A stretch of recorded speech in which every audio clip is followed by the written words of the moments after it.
Welcome into the Rumbles of Red.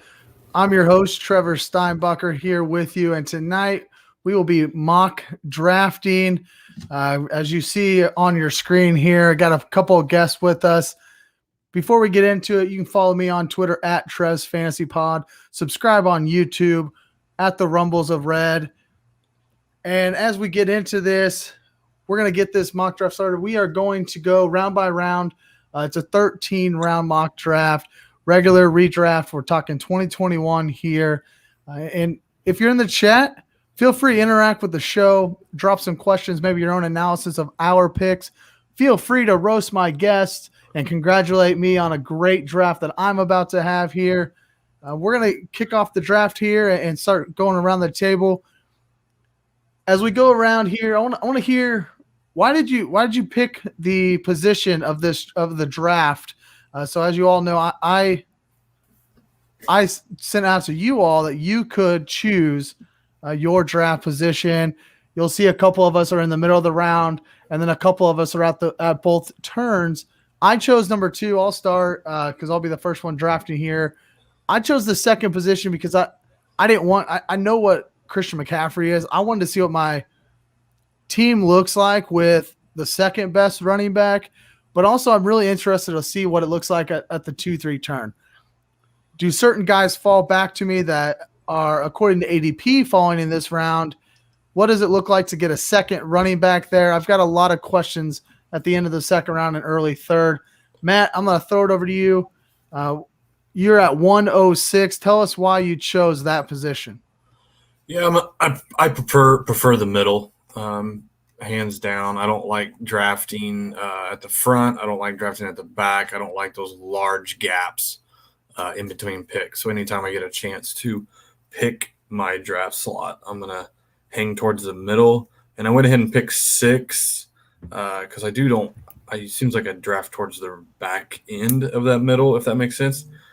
So I chose 6, which is kind of towards the front of that middle. But yeah, I just don't like the long gaps in between when you're at the very front or the very back of the draft.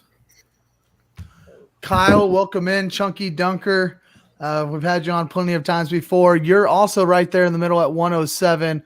Let us know why'd you choose the middle there? Yeah, personally, I really don't care where I'm drafting. I think every spot has its pros or cons. Specifically for this draft, mostly I get to snipe Dallas for half the draft, and that's better than sniping Dallas none of the time. So that's pretty much why I picked 1-6. And then you get to snipe Matt the other way. You're sitting pretty. Yeah, it's very fun tonight.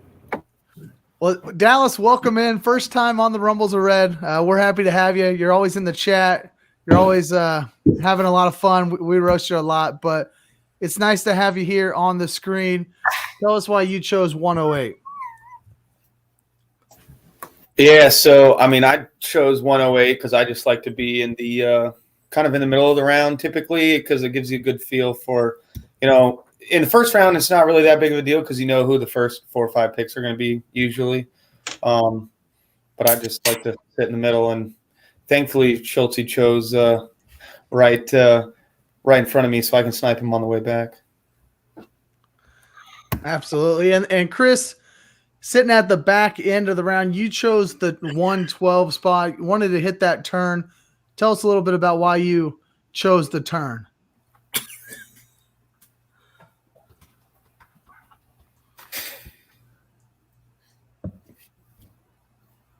Chris? You're muted, Chris. Muted. You're muted. I knew I was muted. I was practicing. But anyways, since it's just a redraft, I like getting on the backside and I feel like I get more value instead of getting those, high value players up front. Get more bang for the buck in the back. Absolutely. And Trent, we missed yours. Jumped on here late. Welcome back after your star showing last week. Happy to have you back on the show. You went 101. Obviously, you took Christian McCaffrey. I feel like that was an easy pick. But why'd you choose the slot 101?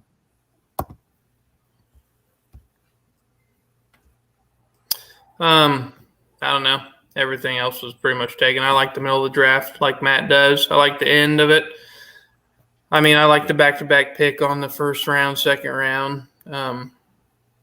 So I just figured I'll just take number 1, take Christian McCaffrey, see what falls to me. We'll play it.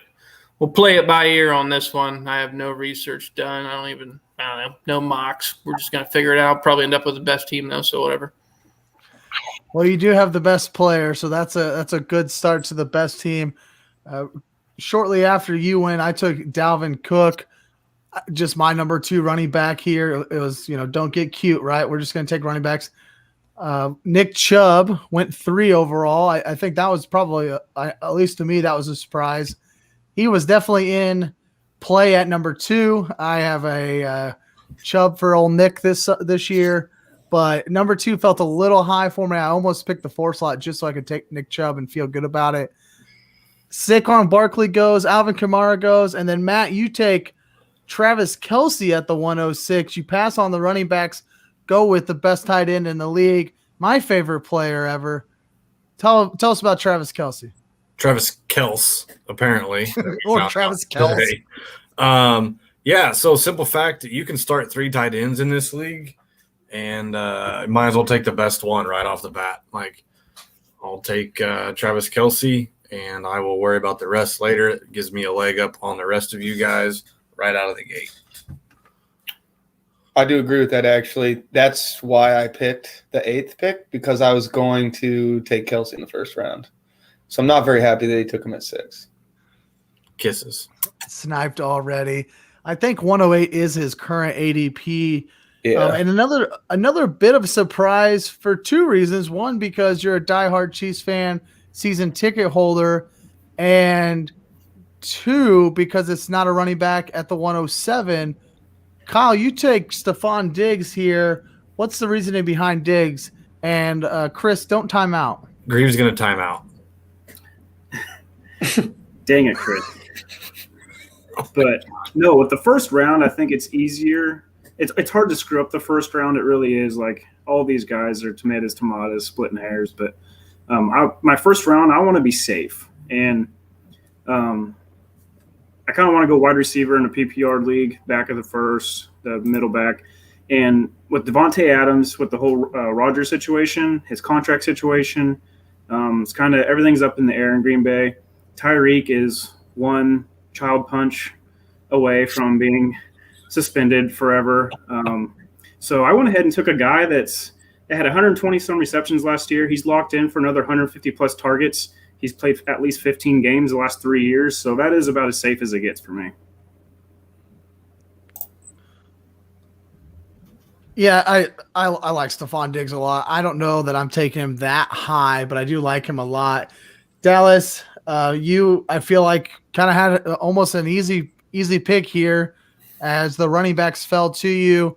You do take Derrick Henry over Jonathan Taylor and Ezekiel Elliott. Why Derrick Henry in that situation? Derrick Henry's just proven the last few years that, dude's a workhorse. He's consistently carrying the ball 300 times. I'm not as sold on Jonathan Taylor as everyone else is. He had pretty much the same schedule towards the end of last season as David Montgomery, and David Montgomery did basically the same with a worse offensive line. So, David Montgomery, you can get a lot cheaper. Granted, Tariq Cohen's going to be back this year, so he's going to lose a little bit of PPR work, but he's got a better quarterback and a better line this year than he did last year. So I would rather wait and take a guy like that versus taking JT.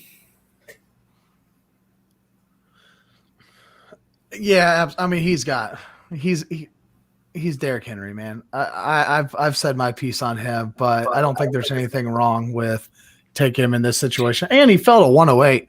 I would take Derrick Henry at 108. That's my cutoff. I wouldn't take him over Jonathan Taylor or Zeke Elliott, though. The Drunken Gambler here joining us live in the comments. So what's up, man? Chris, you get 2 picks at the back end, and in my opinion, you nailed it. This is exactly who I would have taken at the back end. It's the play at the turn. I feel like this is similar to last year when I took Joe Mixon and Kenyon Drake, it felt like the play at the turn. Did not work out as the season went on, but this feels like the right play here. Tell us about these two picks. Yeah, so I think Aaron Jones, he always does pretty decent. And I think he'll do good again this year, even if Aaron Rodgers ends up going somewhere else. Austin Eckler, I want to take Joe, but I feel like as long as Eckler stays healthy, he'll do really good this year, especially being PPR.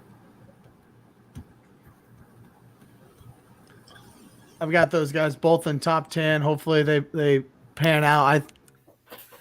I think the Aaron Jones thing only with Aaron Rodgers is probably the only question mark there. But I'm on the clock, so I'm going to let Dallas and Kyle, I want you guys to talk about your picks. I guess I'll go first. So I mean, I chose to go Gibson in the second. One of the reasons was last year I didn't really realize this, but J.D. McKissick actually got over 100 targets and had 80 catches last year, and a lot of that should be attributed to Gibson being primarily a wide receiver and then moved to running back late in his college career. And he's still learning the offense, so you have to expect that he's going to get more targets this year than he did last year, which Gibson had 36 catches on 44 targets. I mean, you got to assume he's getting at least 50 targets this year, and he had 170 carries last year. I mean, he's going to get well north of 200 touches this year, so, I mean, just no-brainer for me. And with me, I contemplated going running back, but the way the board's fallen, running back's kind of fallen. And after I decided to not go running back, I'm pleased after seeing more wide receivers and Patrick Mahomes coming off in the second. So I went DK Metcalf, who ADP has him at 14th, and to be able to snag him at 18th overall, I think that's pretty good value. So I'm pleased to start with Stephon Diggs and DK Metcalf, two top 5 wide receivers in my opinion. Yeah, I'm going to be interested to see how your team and Team 11 end up without taking a running back at all. The only 2 teams without a running back in the first 2 rounds. That I'm just interested in seeing how that's going to pan out and what that's going to look like towards the end as you start getting some of these mid-round running backs. And it's a different type of strategy than obviously everybody else is doing right now. So be interested to see how that goes there. Matt took Cam Akers. I was kind of hoping he would maybe potentially fall to the back end of the second round. He's not necessarily being drafted that late. Talk about Cam Akers here a little bit. Yeah, just didn't really want to leave the second round without one of the running backs. We talked about the 0 RB strategy in the past on different pods and stuff. I'm not sure this is the year to do it. It gets thin, and we say in a hurry, but I mean, we've got 14 running backs off the board.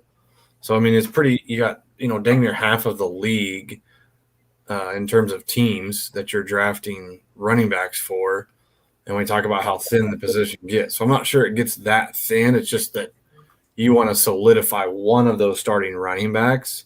I'm not the biggest Cam Akers fan, but I would rather take Cam Akers than probably a Calvin Ridley or Justin Jefferson, 2 guys that were drafted after that pick, just in terms of production. I can go find a receiver or 2, maybe not to match those projections. And I'm going to jump all over this again. I'll double down here as I'm on the clock, but I'm going to take Swift. And, I mean, this is back-to-back here running backs that I've solidified my starting backfield basically and don't have to worry about the position probably for several rounds, and I can just load up on wide receiver and go on from here. But it just allows me – I was kind of surprised that Swift fell that far, but gives me a lot of freedom now to just kind of go heavy on wide receiver and not have to worry about it when you get down to these later rounds and you're drafting, backup running backs and guys that are going to get 4, 5, 6 carries a game and maybe a pass or 2. So this just, kind of fell on my lap after drafting Kelsey there in the first round. I'm really starting to like these third round running backs. And I think it gives you a little bit of flexibility at the front end. That one of the reasons I wanted to draft in the front end here is I wanted to see what running backs were going to be available at the 2-3 turn. As you see, the back end of the third round, there's not as many running backs. Like at least in my opinion, all the good running backs are pretty much gone here. Once Swift and Edwards went there, there's not a lot left. And I think that's already telling me something, like Team 10 going back to back, Chris going back to back. That might be my play too if I was in the back end there. I'll talk about. I took Darren Waller here in the second. Tight end 2 on the season last year, still 100 points better than tight end 3. Really overlooked when you compare him to Travis Kelce, right? Travis Kelce has the great season last year. But both of these guys ended up in the top 24 of positional rankings and scoring. So if we take out the quarterbacks, both of these tight ends were in the top 24. So to get a guy like that here at the back end of the second round, I was hoping he would fall this way. I don't know that I would take George Kittle here. I'll let Trent talk about taking George Kittle at the back end of the second. But if Darren Waller's back here, I'm definitely smashing that draft button every time. Just the volume that he's going to continue to have. Nelson Aguilar's not there anymore.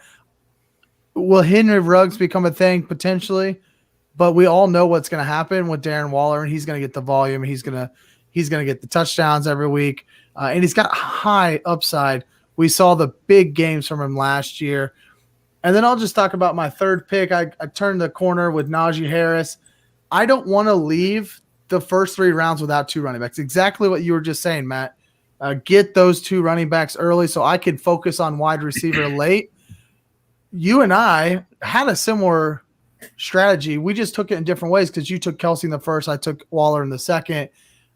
And now we see Chris taking 3 running backs to start. So there's definitely different strategies there. But for me, I don't want to leave the first 2 rounds the first 3 rounds without 2 running backs this year, because I fear that we're going to see, guys like Team 11, potentially Chunky Dunker, Team 4, when they get into these 4th and 5th rounds, that second running back is not going to be something that they're going to like.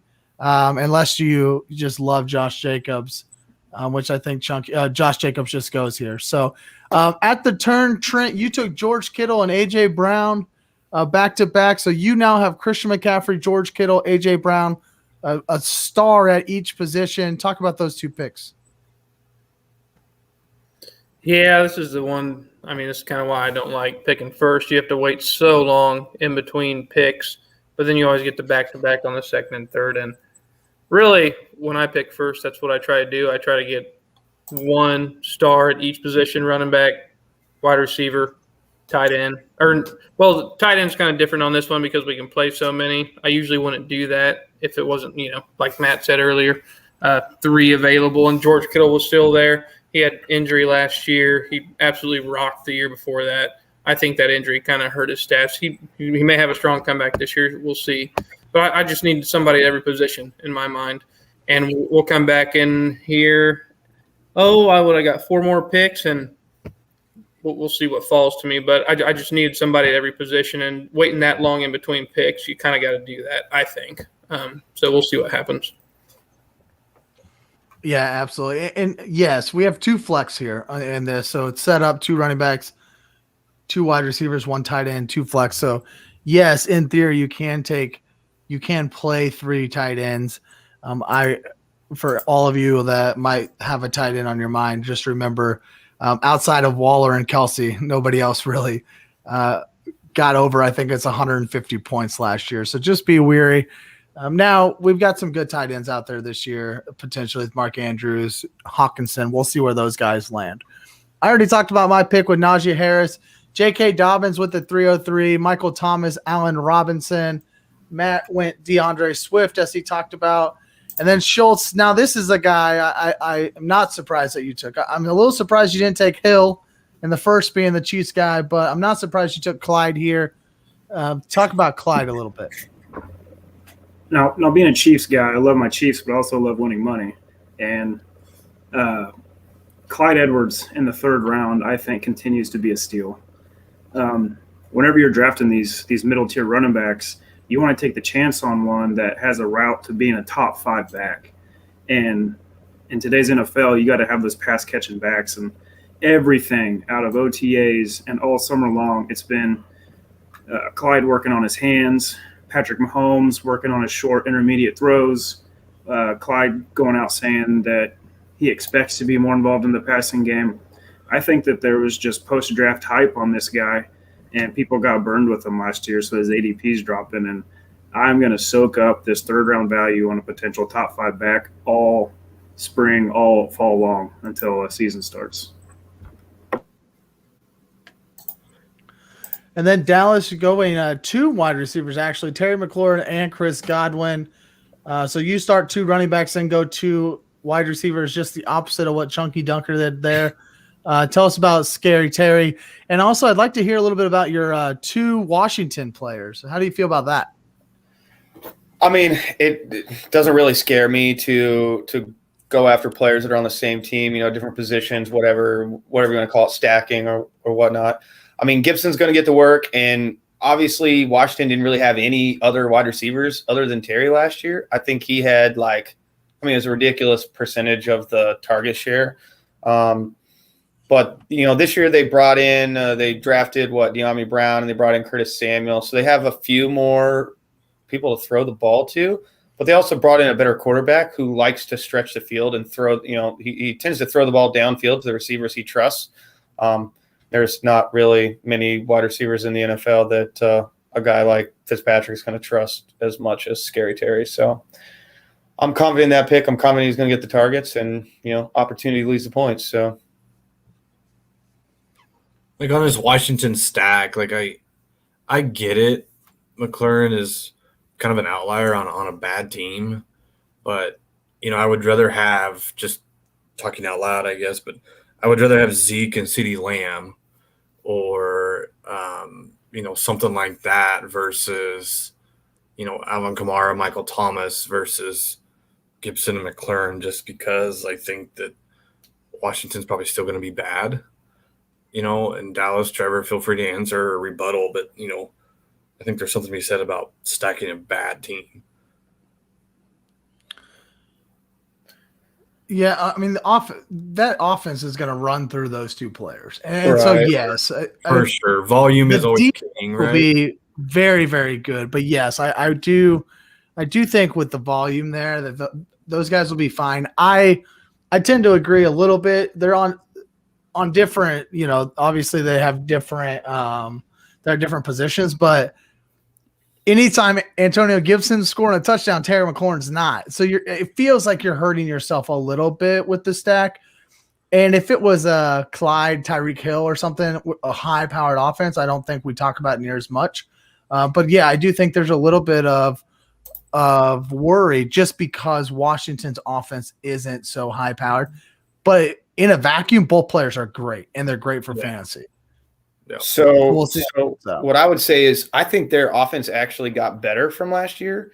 And if you look at last year's PPR stats, Gibson would be running back 13, and Scary Terry would have been wide receiver 20. So I actually think there's a chance that those numbers go up now that they have a better quarterback under center. Absolutely. He's got great potential. I think he's coming in his 3rd year here, maybe 4th. He's got great potential. After McLaurin goes, Julio Jones, Amari Cooper, we're a little bit behind, but that's all right. Keenan Allen. And then, Chris, before we get to you, I want to ask the chat as we got here. Kyle and I share the same love for CEH. I'll say I love CEH as well. I'm just not going to pass up Najee Harris. I have CEH actually above J.K. Dobbins and DeAndre Swift for this year, but I did not have him above Najee Harris right now. There's so much volume in Pittsburgh. That's why I take Harris over Clyde. The Chiefs don't need Clyde. I mean, honestly, they'll use him, but he's not the focal point. But if you are in the chat, let us know how our drafts are going. Which draft do you like the best? We want to hear from you. And Chris, I know you're on the clock right now, so maybe I'll let you slide. Chris takes Carson, Josh Allen at the 3-4 turn. Then Miles Sanders, Mike Evans, Josh Jacobs, which Dallas just talked about his wide receivers. Schultz with another running back in David Montgomery. And Schultz, let's hear from you, David Montgomery and Javonte Williams. So now you've taken 3 running backs in a row. Tell us a little bit about your strategy here, loading up on the running backs in these rounds 3 to 5. Yeah, so I'm loving my draft so far. So David Montgomery, he was referenced today as the Jarvis Landry of running backs. He's not going to win you leagues, but he's not going to lose you leagues either. And Nagy already came out this week and said he wants to get him 20 touches a game. The volume's going to be there for him. He's not that flashy running back, but he's a safe running back 3, running back 2. But then I'm going to move on to my favorite running back, and that's Javonte Williams. I have all the Javonte Williams love. Real quick, he is going to take over initially that Phillip Lindsay role. If you extrapolate Phillip Lindsay's touches over a full season last year when he's not hurt, he was on pace for 182 rushes and 21 targets. And then if you extrapolate those touches with the average rush yards per rush behind that offensive line that the running backs got, you're looking at an 837-yard rushing season, about another 100 receiving yards, and 5 to 6 touchdowns, which would make him finish around running back 23. And I just drafted him at running back 25 in the 5th round. So you're looking at a safe running back, low end 2, high end 3, with if he took over the Gordon role and got an extra few touches a game, or they just get rid of Gordon completely halfway through the season, you're looking at a back half league winner, just like Jonathan Taylor last year. So I'm absolutely in love with Javonte Williams in this round. Yeah, I think he just continues to rise draft boards over the next month. My guess is if we do this in 1 month from today, that you're not getting him in the middle of the 5th round. We'll see how training camp goes. But David Montgomery was the running back 4 last year, and I have him ranked down running back 19 as well. So I don't like him, but I think that he's probably very undervalued, ending up as RB4 last year. We'll see how the year ends up. Matt, you take CeeDee Lamb, and then as you come around the 5th round, you take Cooper Kupp. So here's your wide receivers that you talked about you were going to jump onto. Let's let you draft, and then I'll come back around to your wide receivers. You can hang out. All right, go ahead. I wanted Cooper Kupp. I'm just picking PPR guys at this point, right? You're just loading up. I mean, the way I started the draft with Kelsey out of the gate, 2 running backs, I'm just looking for catch monsters. Targets equals yards, baby. Thrilled to have CeeDee Lamb there in the 4th. I think CeeDee Lamb takes over Amari Cooper, number 1 in Dallas. Cooper Kupp, again, in that offense, he's going to have 9 catches a game, so all day. DJ Shark, it'll be kind of interesting to see what goes on in Jacksonville. I actually think that what's his name? What's the coach's name? Anybody? Urban Meyer. That guy. Heart attack guy. Urban Meyer. I actually think he flops. So maybe we'll see what happens in Jacksonville. But, yeah, I'm just sitting here. I'll probably draft. I'll go ahead and tell my strategy. I'll probably draft 2 more wide receivers. I don't even have my player queue on anything but wide receiver right now. So that tells you my strategy going forward. Yeah, I like it. I don't think I like the Odell Beckham. I know I don't like the Odell Beckham pick. Sorry, you took DJ Chark. That's my bad. No, I saw Odell Beckham right next to you. I'm like, I don't like that pick at all. No.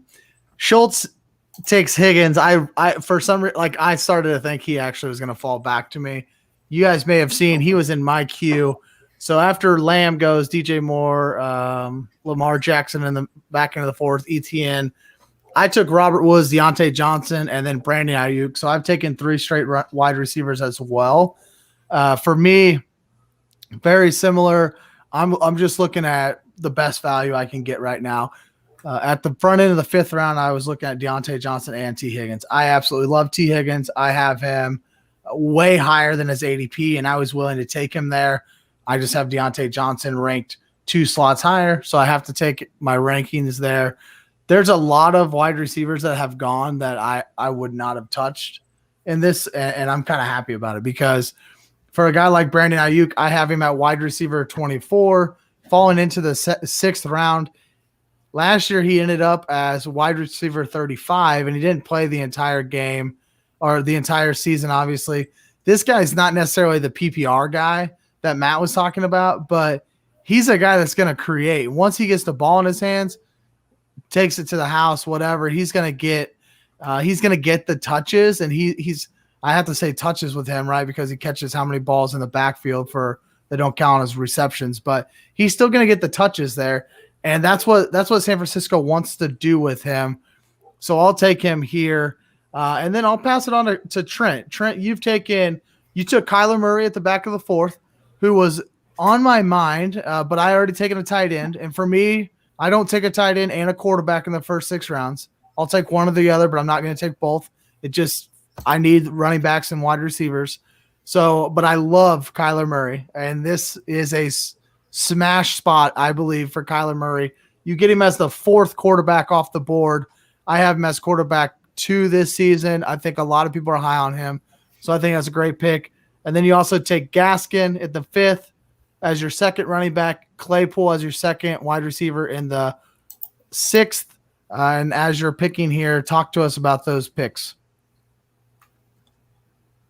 No, I got like 15 seconds. Once. I don't even know what I'm doing. I'm just, I no freaking. Oh no!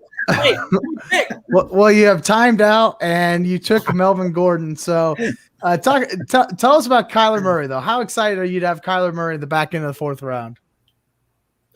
Super. I think that was an awesome pick. I don't know how I guess if you look at who went in front of him, it kind of makes sense. But getting him there, I mean, last year he's awesome. I mean, he's coming into his own. Last year he was starting to blow up. I think this year is going to be his best year in the NFL. At my 4th pick, 4th round, 12th pick. I just think that's a great steal right there. He's going to be running all over the place, passing all over the place. I don't know. I just feel like that's a great pick right there at that spot. So let's talk quarterback here for a second. If you look across the draft board, Trent has taken a quarterback. 1, 2, 3, 4 of the 6 auto draft teams, or whatever you want to call it, have taken quarterbacks, and then Chris has taken a quarterback. So myself, Kyle, and Dallas in the middle, and then Trev as well. The 4 of us have not taken quarterbacks. For me personally, in a single quarterback league, it's not even really on my mind because I don't think as good as Mahomes and Kyle Murray and Josh Allen are, I don't think a single player makes that big of a difference when I can only start one of them. That's the difference between like Kelsey and I have the ability to draft or to start 3 tight ends. I can't start 3 quarterbacks. So the value there to me is just to sit and wait and let other people draft them, which they have so far. Yeah, I wouldn't have drafted Murray at all if he didn't run the way he did. I probably would have. If Murray wasn't there, I probably wouldn't have picked a quarterback till, I don't know. Yeah. Probably round freaking 8 or 9 or something. I just would have went with some average Joe, but he was there. And I have so long to pick in between right now. It's just I kind of got to gamble. Yep. So personally for me, like round 5, if Pat, Murray, or Jackson are on the board when I pick in round 5, I'm taking one of those. But if those guys are gone, I'm punting quarterback. I'll wait. Chris, you took Josh Allen at the front end of the 4th. So you went quarterback early. And after 3 straight running backs, what made you take Josh Allen so early? Well, I like getting one of those elite quarterbacks. And I knew that coming back around, there probably wouldn't be one left, which it looks like there might not have been. So I like getting consistency throughout everything. So I have a quarterback that's going to get me points. I have running backs that are going to be consistent. I took Noah Fant because I'm hoping that he's going to be good this year. Only thing I'm hurting on is wide receivers. I kind of wish I would have took T. Higgins, but he wasn't showing on my screen. So yeah, his ADP is way down. You just got to do a little search. I wish that I would have took T. Higgins instead of Tyler Lockett, but I'll still survive. Tyler's a PPR machine. We'll see. They just paid. They just signed a new deal. Follow the money. Yeah, but he's getting that guaranteed money, so you don't have to play as hard. He's a DFS machine, that's for sure. Yeah. So yeah, I like getting good quarterbacks because once you get down the list, the difference in points they get is enough to where I think it's okay to take them a little bit early, as long as you get one of those top ones. Hey, don't forget you're on the clock still too. Yeah, no more timing out here. Thanks. You're welcome. You know what's interesting is Chris and I are the only two that have every position covered at this point. Pretty much. Yeah, Chris shouldn't have taken Noah Fant though. Well, I'm not saying that his picks are the best. I just think it's kind of an interesting. I've let it slide so far, and I haven't said a word about it. But I wanted to get a tight end that I think Noah Fant has, a high ceiling this year to get a lot of points, hopefully. Because those quarterbacks kind of suck throwing the ball downfield, so I hope they just throw it to the tight end. That is the dead zone. It feels like Hawkinson and Andrews and Pitts goes off the board, and you're thinking, oh, I got to get a tight end. Look at these tight ends going in the 5th round. Let me take this 8th round tight end in the 5th round. That's what that felt like. Instead of getting, maybe your Higgins and Lockett together, you take Noah Fant, and Noah Fant might have still been there. Yeah, Noah Fant was going to be there. Yeah, he would have been there. So I could have got Gesicki right now. Gesicki. And you're not going to take Gesicki in the 8th round. Take him in the 12th round. That might have been a mistake there. That was a mistake. No. Hey, you're still on the clock. Dallas, let's come back to you because you did take Hawkinson there in the middle of the 5th round. He's my tight end 4. I have him above Mark Andrews. I think this is really the right spot for TJ Hawkinson, a guy that I'm targeting if I'm drafting towards the back end of the round, towards the back end of 5th round. What do you like about TJ Hawkinson? I mean, obviously, my least favorite thing about him is that he plays in Detroit, but they have a bunch of no-name wide receivers. I mean, who are they going to – obviously, they're going to target the wide receivers. They're going to target DeAndre Swift out of the backfield, but Jared Goff is notorious for loving to throw to his tight ends. Well, he's the perfect tight end to throw to. I mean, I'd be shocked if he doesn't get 125, 150 targets this year. Shocked.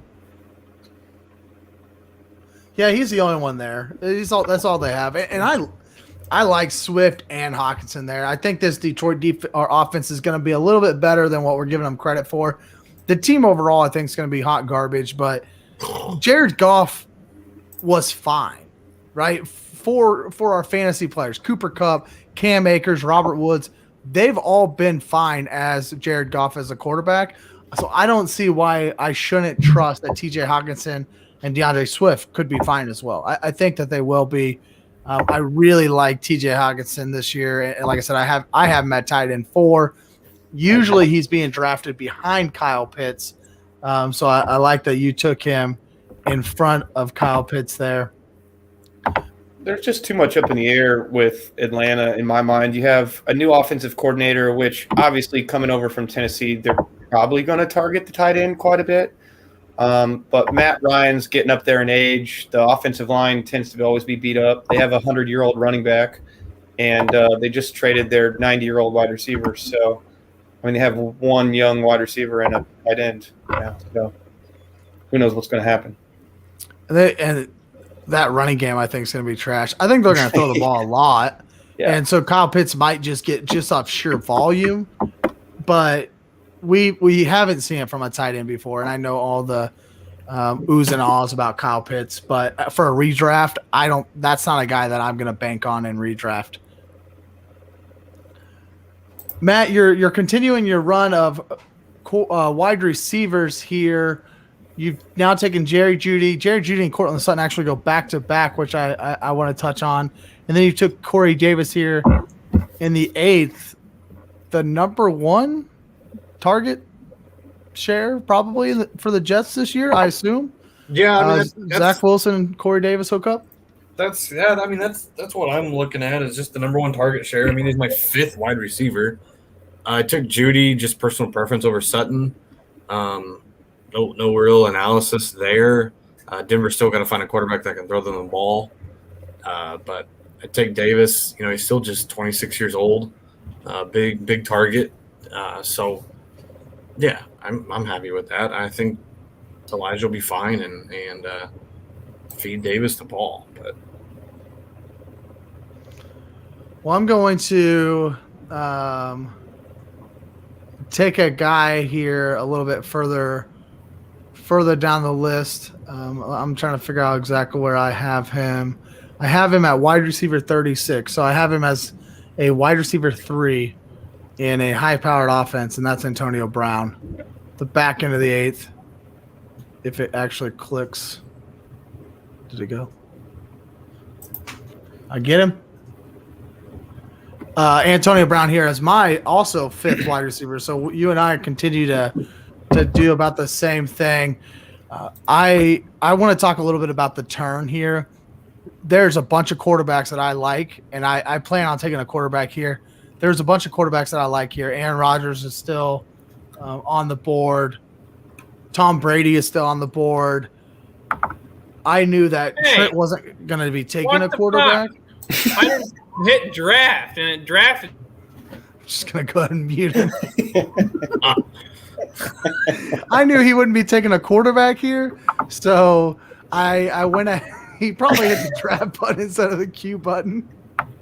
But I knew he wasn't going to be taking one, so I wanted to make sure I get the wide receiver that I want in that situation. And just as a strategy, that's one of the reasons I like playing around the turn is because you kind of get to control that a little bit there and see what the other players are going like. So I am going to take Aaron Rodgers. I have him.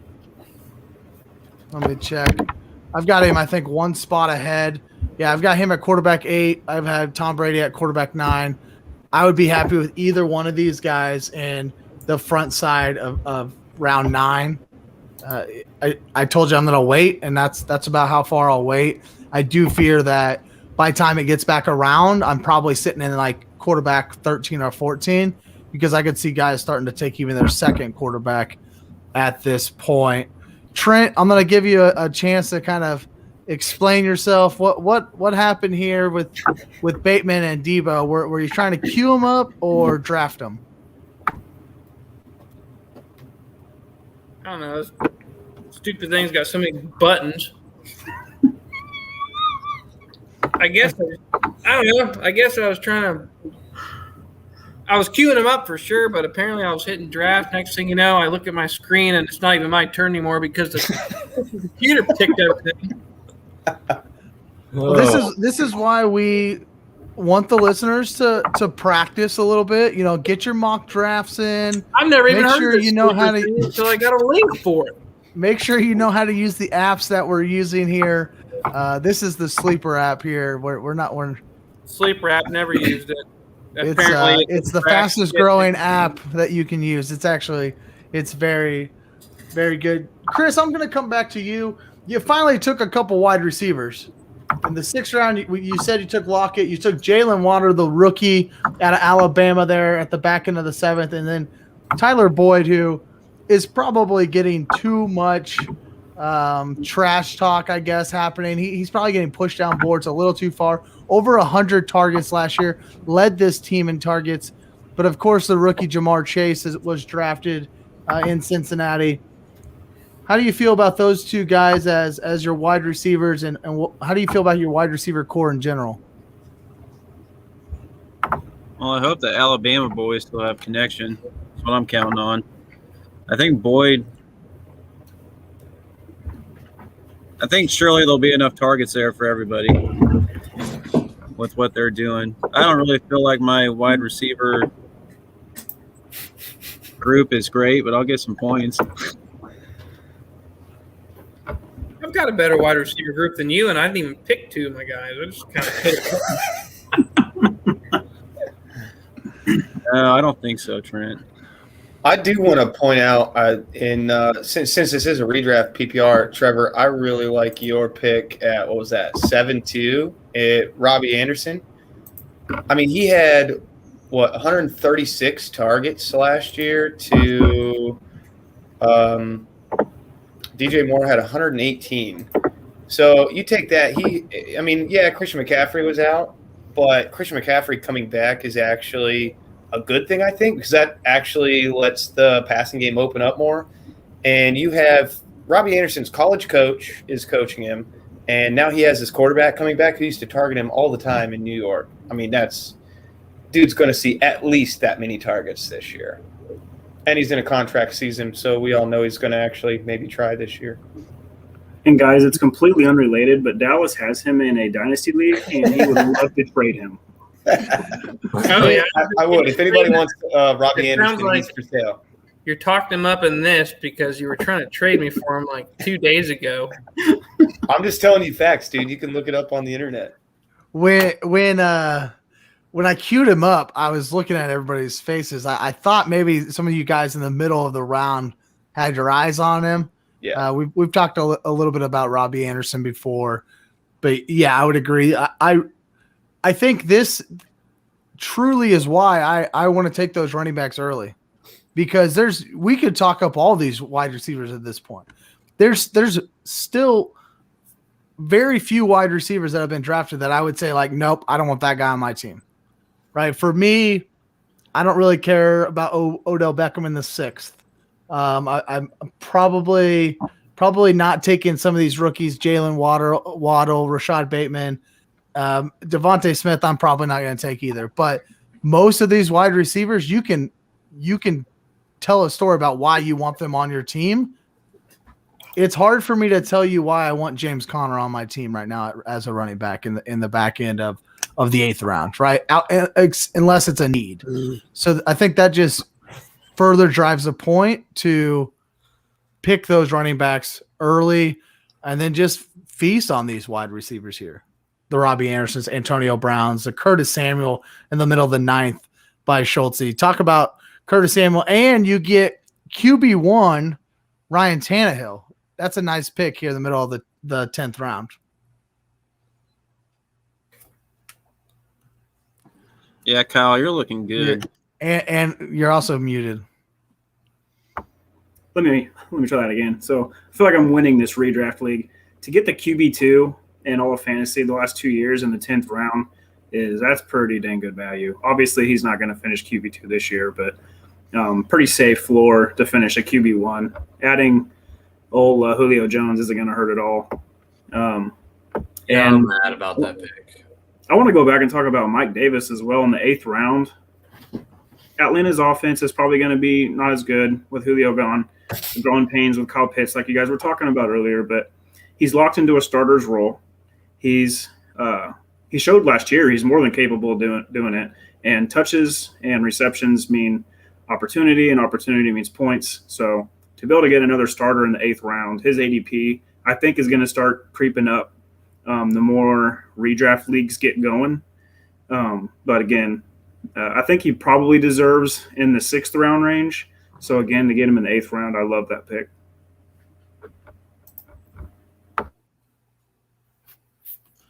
Yeah, Tannehill there was nice. I was one pick away. But and Kyle, I would agree that.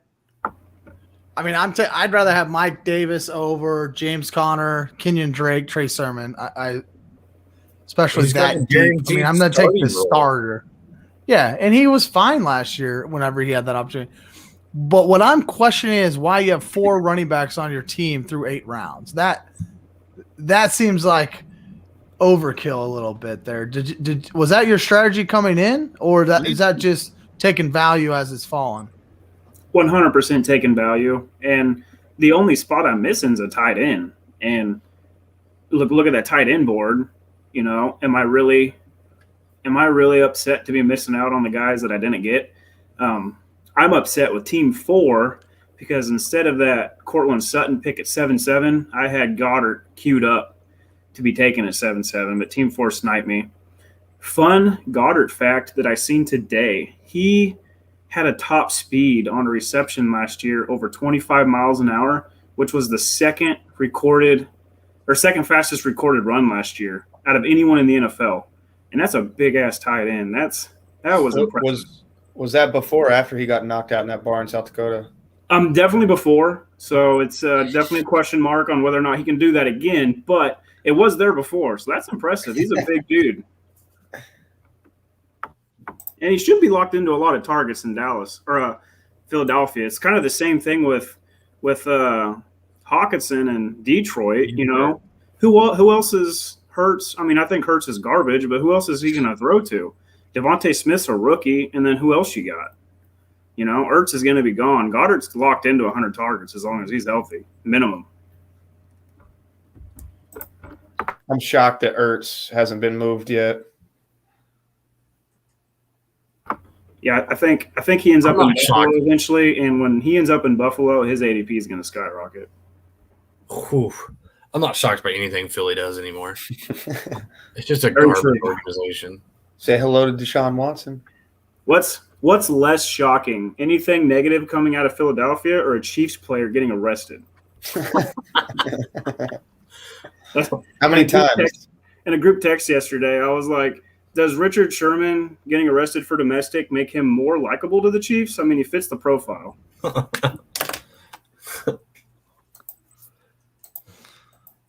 I'm going to take upside here.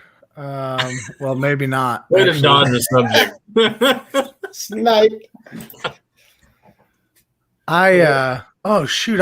Wow, my fault, guys. I was trying to pick my player. I didn't realize I had also timed out. Don't worry, I picked 2 again. I didn't even click. Wow. Yeah, Trent now has 5 running backs through 9 rounds. Well, I let me get that fixed.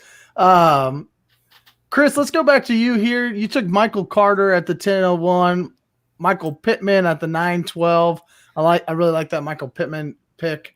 I don't know why I took timed out and took Higby. Sorry, that's frustrating. Tell us about your Michael Carter pick, and I'll shut up. Oh, well, I mean,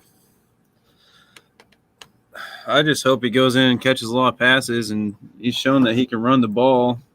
I think later on in the year, maybe like the back half, he'll kind of take over more and should do pretty good.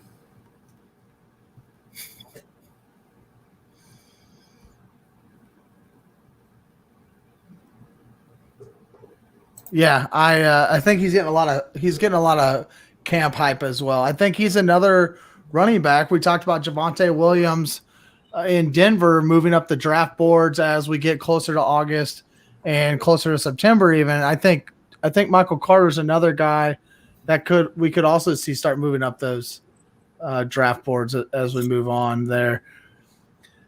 Matt, Devontae Parker here. You said you got sniped. You were going to go Ryan Tannehill. Did you take Baker Mayfield because you already had quarterback on your mind, or was you already ready to take a second quarterback just in case?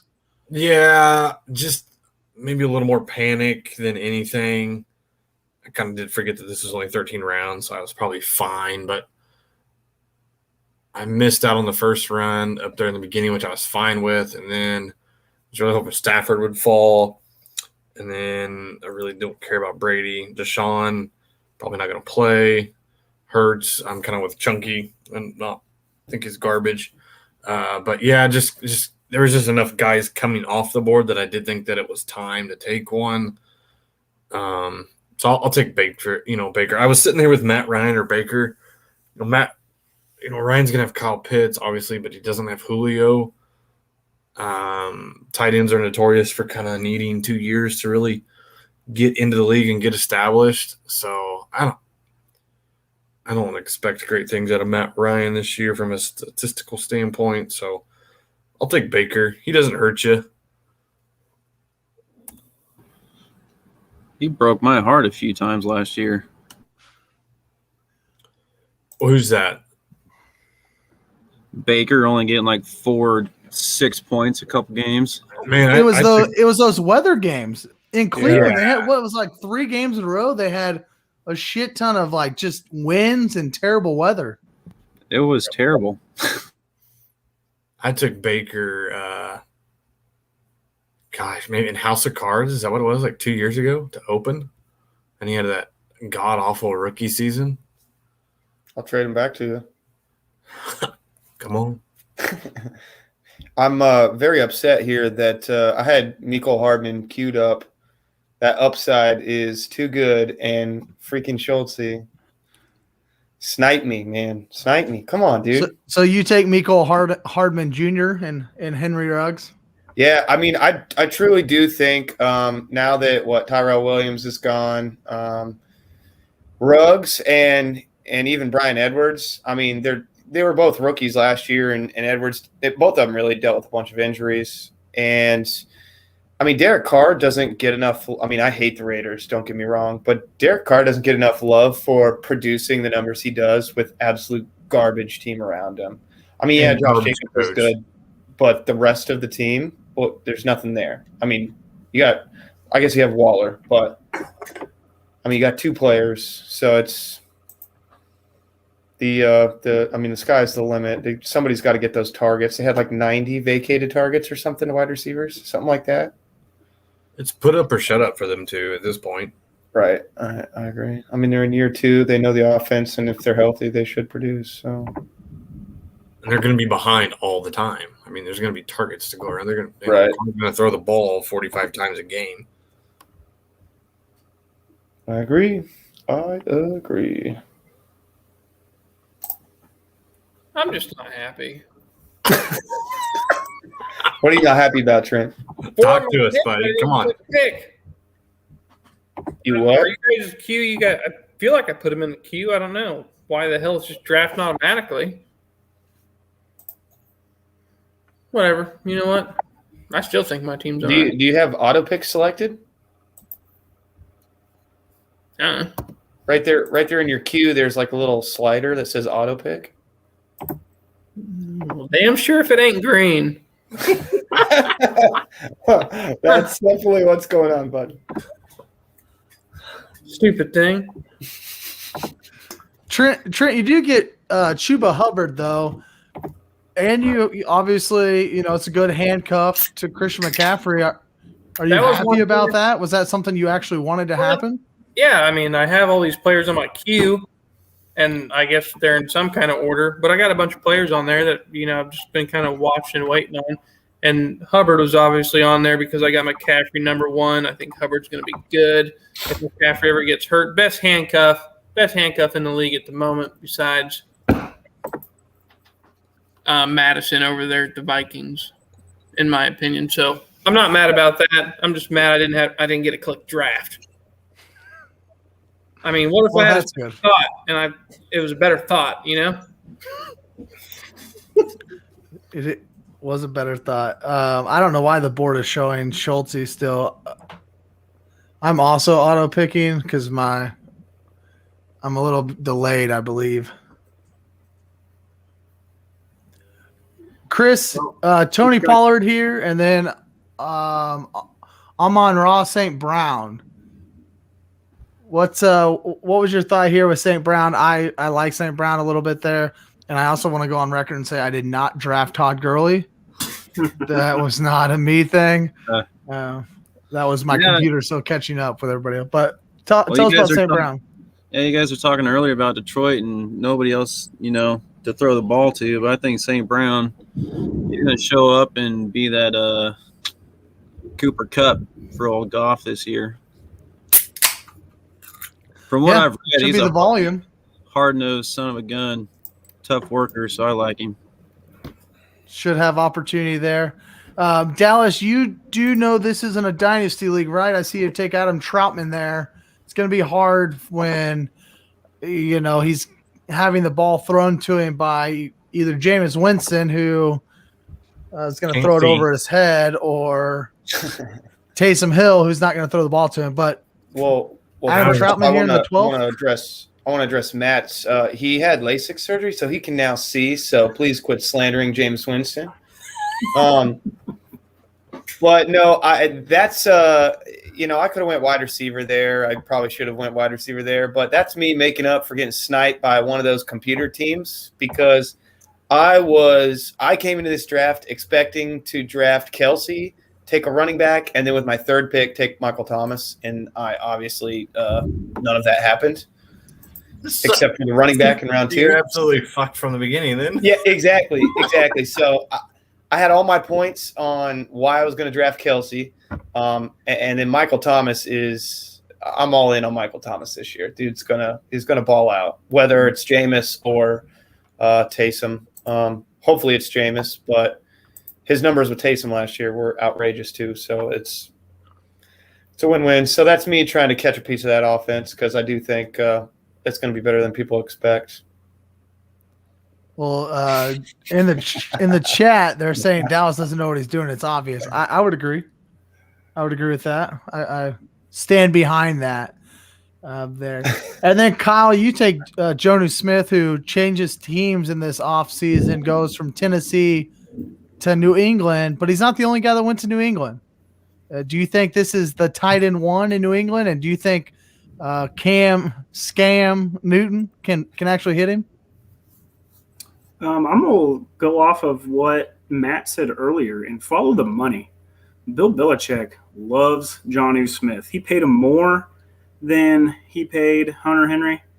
I like Jonnu Smith a lot more in standard leagues than PPR leagues, but I think Jonnu Smith is going to be a beast around the goal line. He's going to be used in different ways. The dude's uber athletic. I can see him having double-digit touchdowns this year. And honestly, I was going to punt tight end. If you look at the tight end board, there's still a lot of great options left. If you don't end up with one of those elite guys, then the rest of them are pretty much interchangeable. But for the sake of filling out a team, I went ahead and picked him.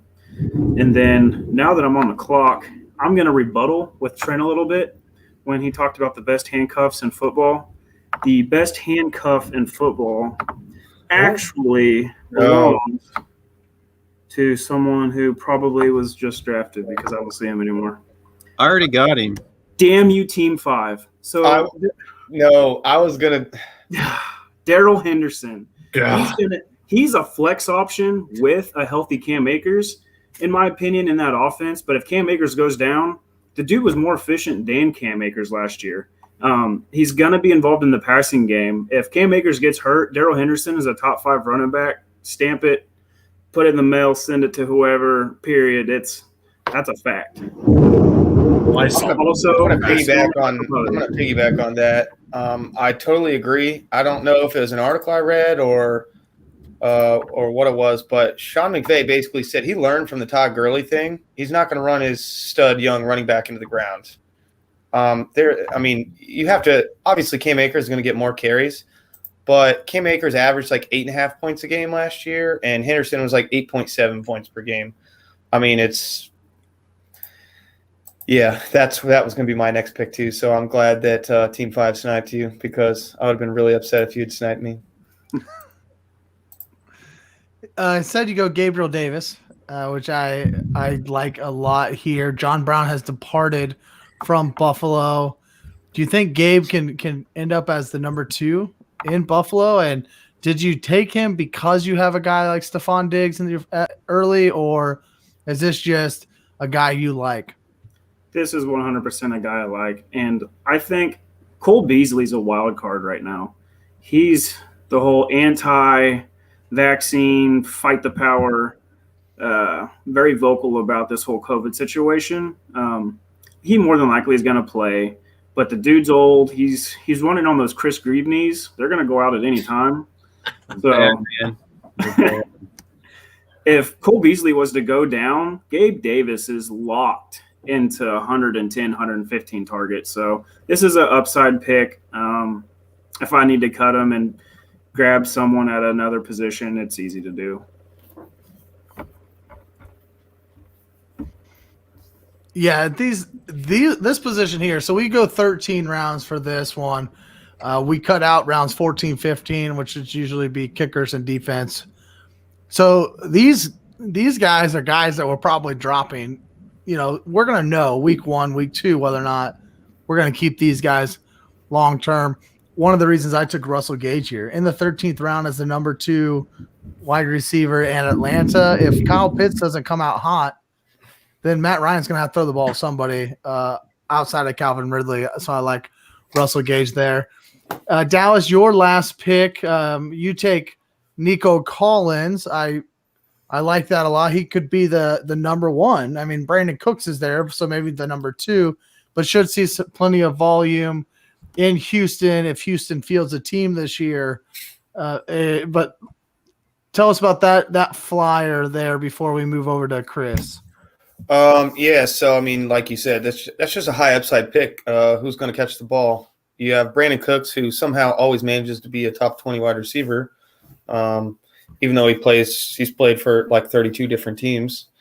But yeah, it's all upside. The dude, he was a stud recruit going into Michigan, and what stud recruit doesn't underperform at Michigan, and then they come to the NFL and they usually do all right. So I mean, just opportunity there.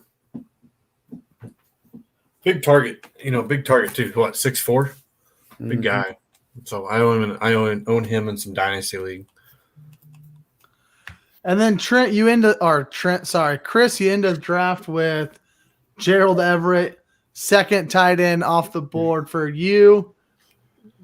Why did you take the second tight end? Figured why not. No, just in case the first one doesn't work out, I'm hoping Gerald Everett. Seattle hasn't had a good tight end in a while. I know Russell likes his tight end, so I think Gerald Everett will be it. All right. Sleeper. I think it's a good pick. I really do. I think I'm kind of in on it. If I'm not in any redrafts this year yet, but I will own some Everetts if I do get in some. I think there's a nice play there. Someone's got to be the number 3 in Seattle. Yeah, based on this draft here, if I'm picking anywhere at the back end of the turn of the first round, 10, 11, 12, I'm not taking Kelsey in the first round, and I'm probably not getting Waller or Kittle back in the third round. So if that's the case, I am probably just going to be I'm not taking Kyle Pitts, Noah Fant. So I could see myself literally walking away from a draft with just Gerald Everett, a guy like that, a guy like Tyler Higbee or Evan Ingram as my only tight end.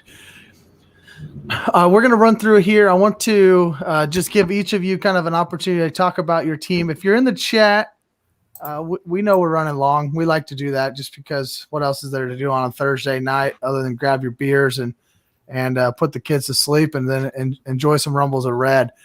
But we're going to go through our teams here. I want to hear who you think has the best team.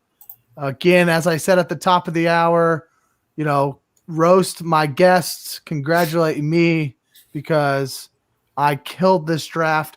But Trent, we'll start with you. You started with the 101, obviously took McCaffrey. You came back, Kittle, A.J. Brown, Kyler Murray, Myles Gaskin, Chase Claypool, Melvin Gordon, Rashad Bateman, Deebo Samuel, Singletary, Hubbard, Wentz, and Ingram.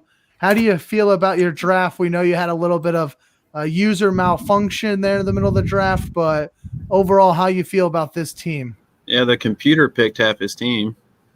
I literally had 5 picks on my team. I didn't click, but they were in my queue. So I was thinking about them. I mean, I don't know.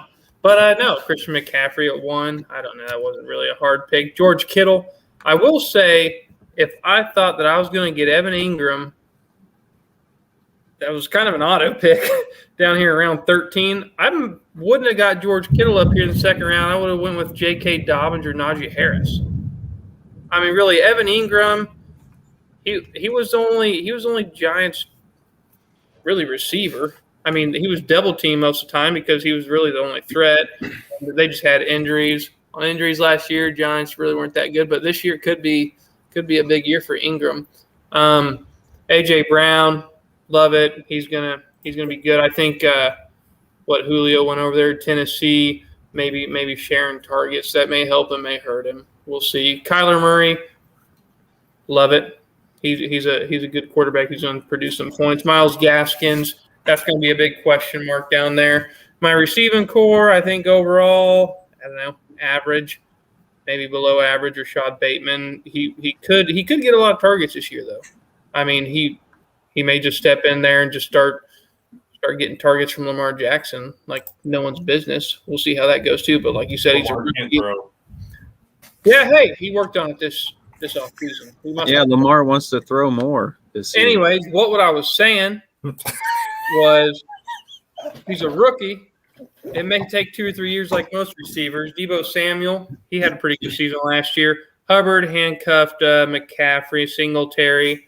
I mean, he's in a shared role there with Zach Moss. Carson Wentz, I was just kind of like I need a backup quarterback in case Murray goes down. We'll see how he works out there in Indianapolis. And then, like I said, Ingram, if I knew he was down there at 13 and available, I probably wouldn't have taken George Kittle at the back end of that second round. But overall, I don't think it's a great team. I think it's maybe an above-average team, but I don't know if it's going to win a championship. Yeah, I mean, guys like Christian McCaffrey, George Kittle, and AJ Brown. I mean, your top 4 could take you to the championship just by themselves. I would agree, though, with the Gaskin and Melvin Gordon. That's what you're going to get though if you don't take the second running back early. But you have Christian McCaffrey, who's good enough for 2 running backs. Nope. The guy averaged over 30 points in the 3 games he played last year, and so you're already getting 30 points out of your running back position. That's more than what most of our 2 running backs are going to get on a week-to-week basis. So I think you're already at an advantage from the get-go just by getting Christian McCaffrey, as long as he stays healthy. Good team, Chris. Or Trent. Why do I keep mixing you guys up? I'll go next. I took Dalvin Cook. I think he's my second. He is my second-ranked running back, so I'll take him there. Darren Waller, I talked about it earlier, 100 points better than the second-best tight end last year. And that's where we're trying to get with the tight end. It's just a league-winning type player, and I think Darren Waller's a league-winning type player. Najee Harris, the rookie out of in Pittsburgh right now, out of Alabama, I think he's going to get all the workload. He might not be efficient. That offensive line sucks, but they're going to give him the ball over and over and over again. And then I just hammered wide receivers: Robert Woods, Deontay Johnson, Brandon Ayuk, Robbie Anderson, Antonio Brown. Those 2 last wide receivers are probably my 2 favorites. But honestly, like my 2 favorite picks, just because I think that's 2 guys that could end up top 20 running or wide receivers. I think they have high ceilings. Antonio Brown might be a little bit pushing it to get that high just because there's so many targets to be shared in Tampa Bay. But Robbie Anderson, we've talked about earlier, I think he's got great upside. Aaron Rodgers as my only quarterback, because I don't understand why we need to draft 2 quarterbacks in a 1-quarterback league for redraft. And I would never have drafted a second tight end either. But for now, I have Higbee on there. Todd Gurley would have never been drafted by me, but I do love Russell Gage. I probably reached on Gus Edwards. I had my eye on Damian Harris. I think he is he's getting all the hype right now in New England. So, that's a guy that, why not have top 15 potential? Maybe because Cam Newton, but what if Mac Jones takes a starting job and Damian Harris is the guy in New England? We know what Bill Belichick likes to do with his running backs, so could be a steal in the 10th round and somebody that I wouldn't mind targeting there. Matt, we'll go over to you. You take Kelsey early at 106, probably the earliest I've seen a Travis Kelsey be taken in a redraft non-tight end premium league, but I like it. We all know the season he had last year, 50 more fantasy points than even Darren Waller had. The dude just destroyed. He was a top 12 positional player from the tight end position. So he's a league winner every week. Cam Akers, DeAndre Swift going with those young running backs with very, very high upside. And you hammered the wide receivers, Lamb, Cup, Chark, Judy, Davis, Marquise Brown, Devontae Parker. Your only quarterbacks, Baker Mayfield, and then you take a couple handcuffs and Phillip Lindsay and Alexander Madison. How you feeling about this team? Yeah, I feel good. I was happy to see Swift fall to me there in the third round. I was not sure I was going to get a second running back, at least from the starting perspective. I knew going in I was going to take Kelsey. You have the capabilities of starting 3 tight ends in this league. So maybe the scoring isn't premium, but the lineup is a little bit premium, or can be at least considered that way. So take Kelsey. Happy to take Akers and Swift back to back. Actually really thrilled to get those 2 guys, because I just wasn't sure what was going to be left of running back, and it usually goes so dang fast. Lamb, Cup, Shark, I'll be fine. Roll those guys out every week. Then be able to fill in Judy, Davis, Brown in some bye weeks and stuff. Baker, probably if I was to do anything over again, maybe waited a round too long on quarterback to maybe keep up with some of the other teams. But that's okay. I think once you get down there kind of past the Dak Prescott, Russell Wilson ADP area, it's probably splitting hairs. So I'm okay with Baker there. But yeah, overall solid, I'd say upper third of the draft. I would agree with you, Baker. To me, you put Tom Brady in that 9.6, or even Matt Stafford in that 9.6, and then you come back around and you take a guy like Michael Gallup at wide receiver in the 10th round. For me, anyways, those 2 rounds, I would take that over Marquise Brown and Baker Mayfield 10 times out of 10. Like, that's just that I think changes your entire team. Baker just doesn't have a lot of volume, but like you said, I mean, you don't take him in the 9th, and then look how many quarterbacks go before you go again. Yeah, just kind of got away from us. That's one of the things about doing mock drafts, and just do it and see what happens. So you kind of get a feel for when you should pull the trigger there. Kyle, you're one of the guys that actually sniped a quarterback from him in Ryan Tannehill in the 10th round. You take Stephon Diggs and DK Metcalf going a little bit contrarian with the wide receivers early. And earlier in the episode, what I asked is, like, I want to know how you're going to feel about these running backs once you get going. Well, you end up with Clyde and David Montgomery, a top 10 running back from last year, rookie in Javonte Williams, and number 1 running back in Atlanta right now, and Mike Davis. And then your wide receiver, the rest of your wide receivers, T. Higgins, I absolutely love. Cortland Sutton, Curtis Samuels, Mecole Hardman, and Gabe Davis. Quarterback Ryan Tannehill, tight end Jonnu Smith. I have to give it to you. I like this team a little bit better than I expected when I saw Diggs and Metcalf go off the board. But how are you feeling about your team? And was this kind of the strategy that you had coming in, going wide receiver early and then slamming these running backs later? Definitely was not the strategy, but I love this team. I'm really upset that this isn't an actual league, but I would not recommend going Diggs and Metcalf in your drafts this fall. I wouldn't bank on 8 of the next 12 picks after Metcalf to be non-running backs. So I just don't see how that's going to happen in your drafts. But I gambled on Metcalf because I was going between Metcalf or Akers there. I gambled on Metcalf, and I'm pleased at how it turned out. I got 2 top 5 wide receivers in Diggs and Metcalf, and then a potential top 5 back in Edwards. But we'll call him and Montgomery both safe top 15 guys. And then, Williams and Davis will be locked in the top 30. And like you said, Higgins and Sutton, those guys, safe top 30 wide receivers. So really like where I'm at. I like this team quite a bit, actually. I'll just swing that tight end position, which if you don't end up with one of those elite tight ends in your redraft leagues, then, I feel better. If you don't get Kelsey, Kittle, Waller, just wait. Let someone else pay the price for Hawkinson. Let someone else pay the price for rookie Pitts. Let someone else pay the price for Andrews. Just grab that high end wide receiver talent and just kind of rotate that tight end position in redraft leagues. Yeah, I agree with that. I've always been big on wait on tight ends. And if you don't get those top guys, I will say this year, Dallas, where you took Hawkinson, that's probably a place I'm taking Hawkinson every time.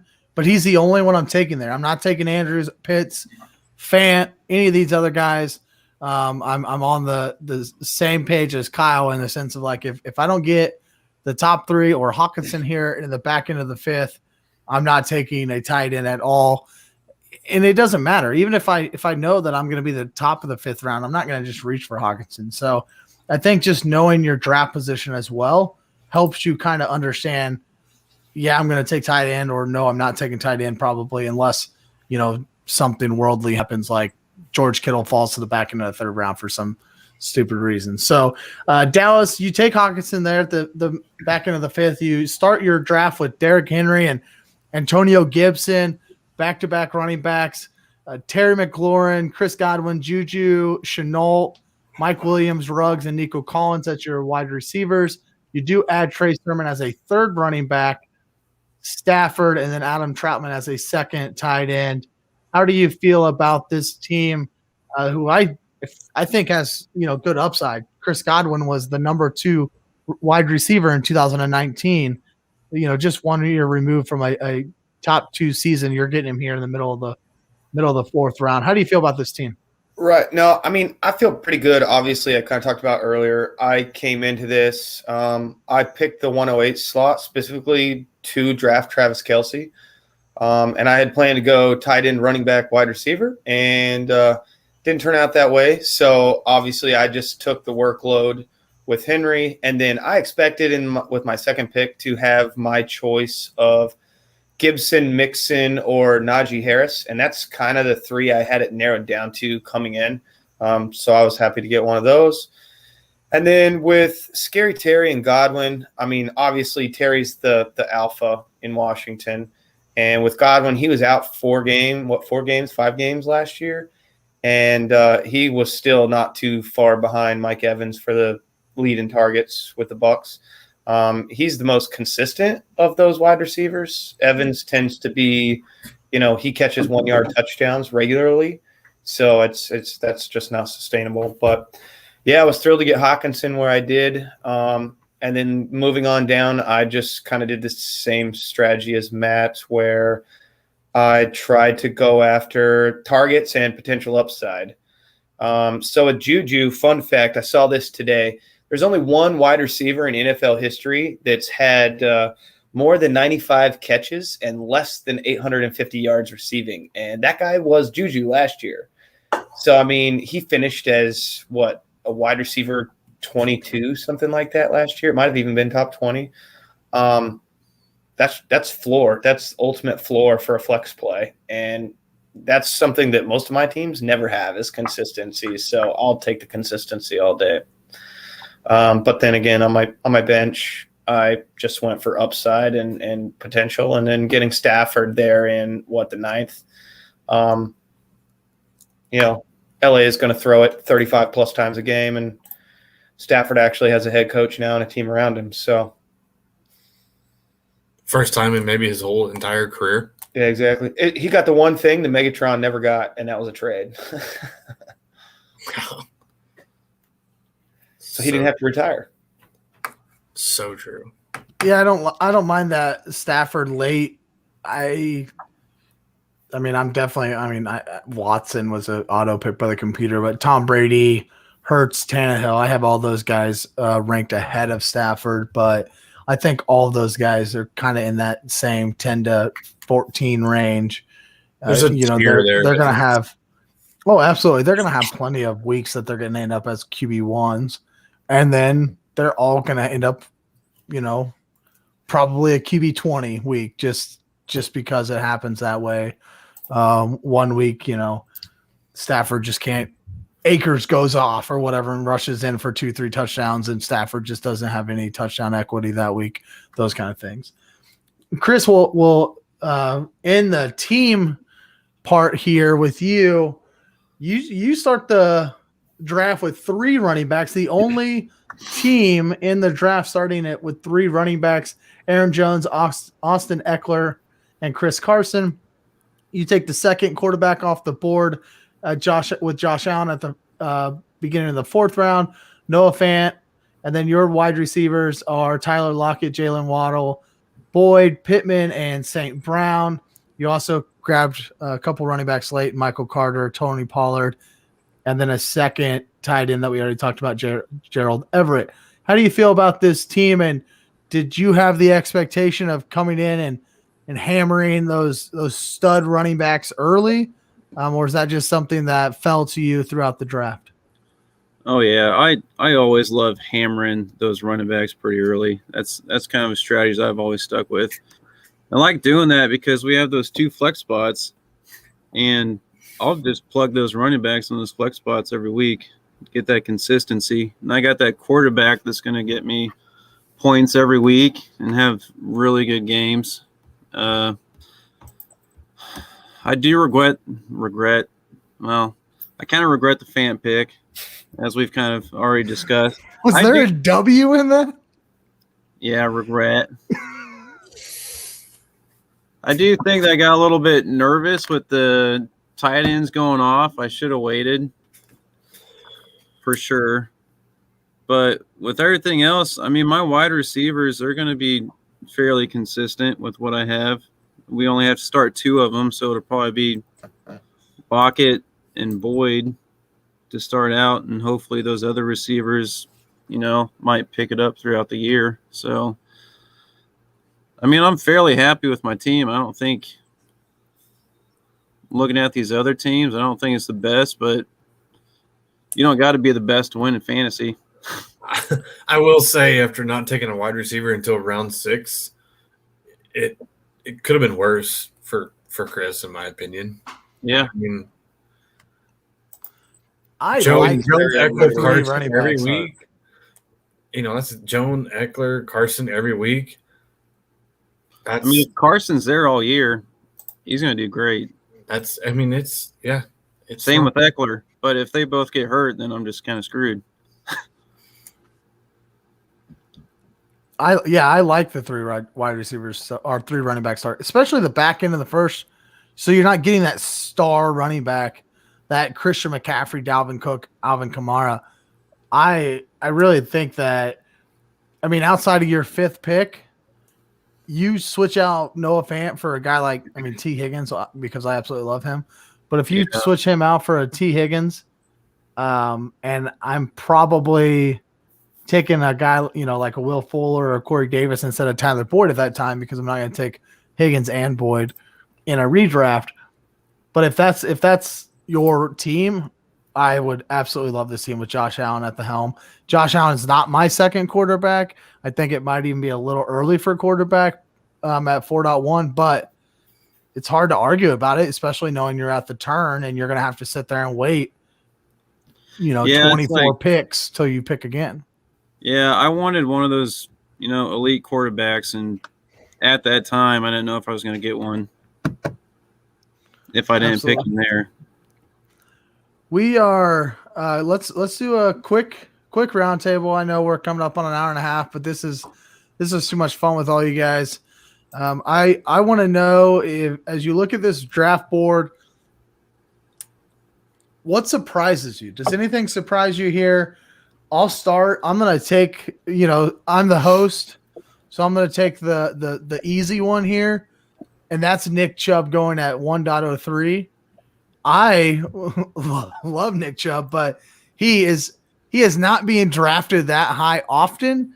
Usually he's 8, 9, 7. I think the latest ADP actually has him at 109 behind Travis Kelce at 108. But that was a surprise to me, going over Saquon Barkley, Alvin Kamara, Derrick Henry, obviously, Jonathan Taylor, Zeke Elliott. I do think that he has less question marks than some of those guys. So I don't think it's a bad pick there. I think really all it does is make me want to make me want to move him up my ranks a little bit more. Chris, is there any surprises on the board that you see here? I don't think I would have picked Mahomes that early. But, I mean, it's just a computer. That's true. Or Yeah, Jefferson. I think that's a little high. Mahomes has the highest.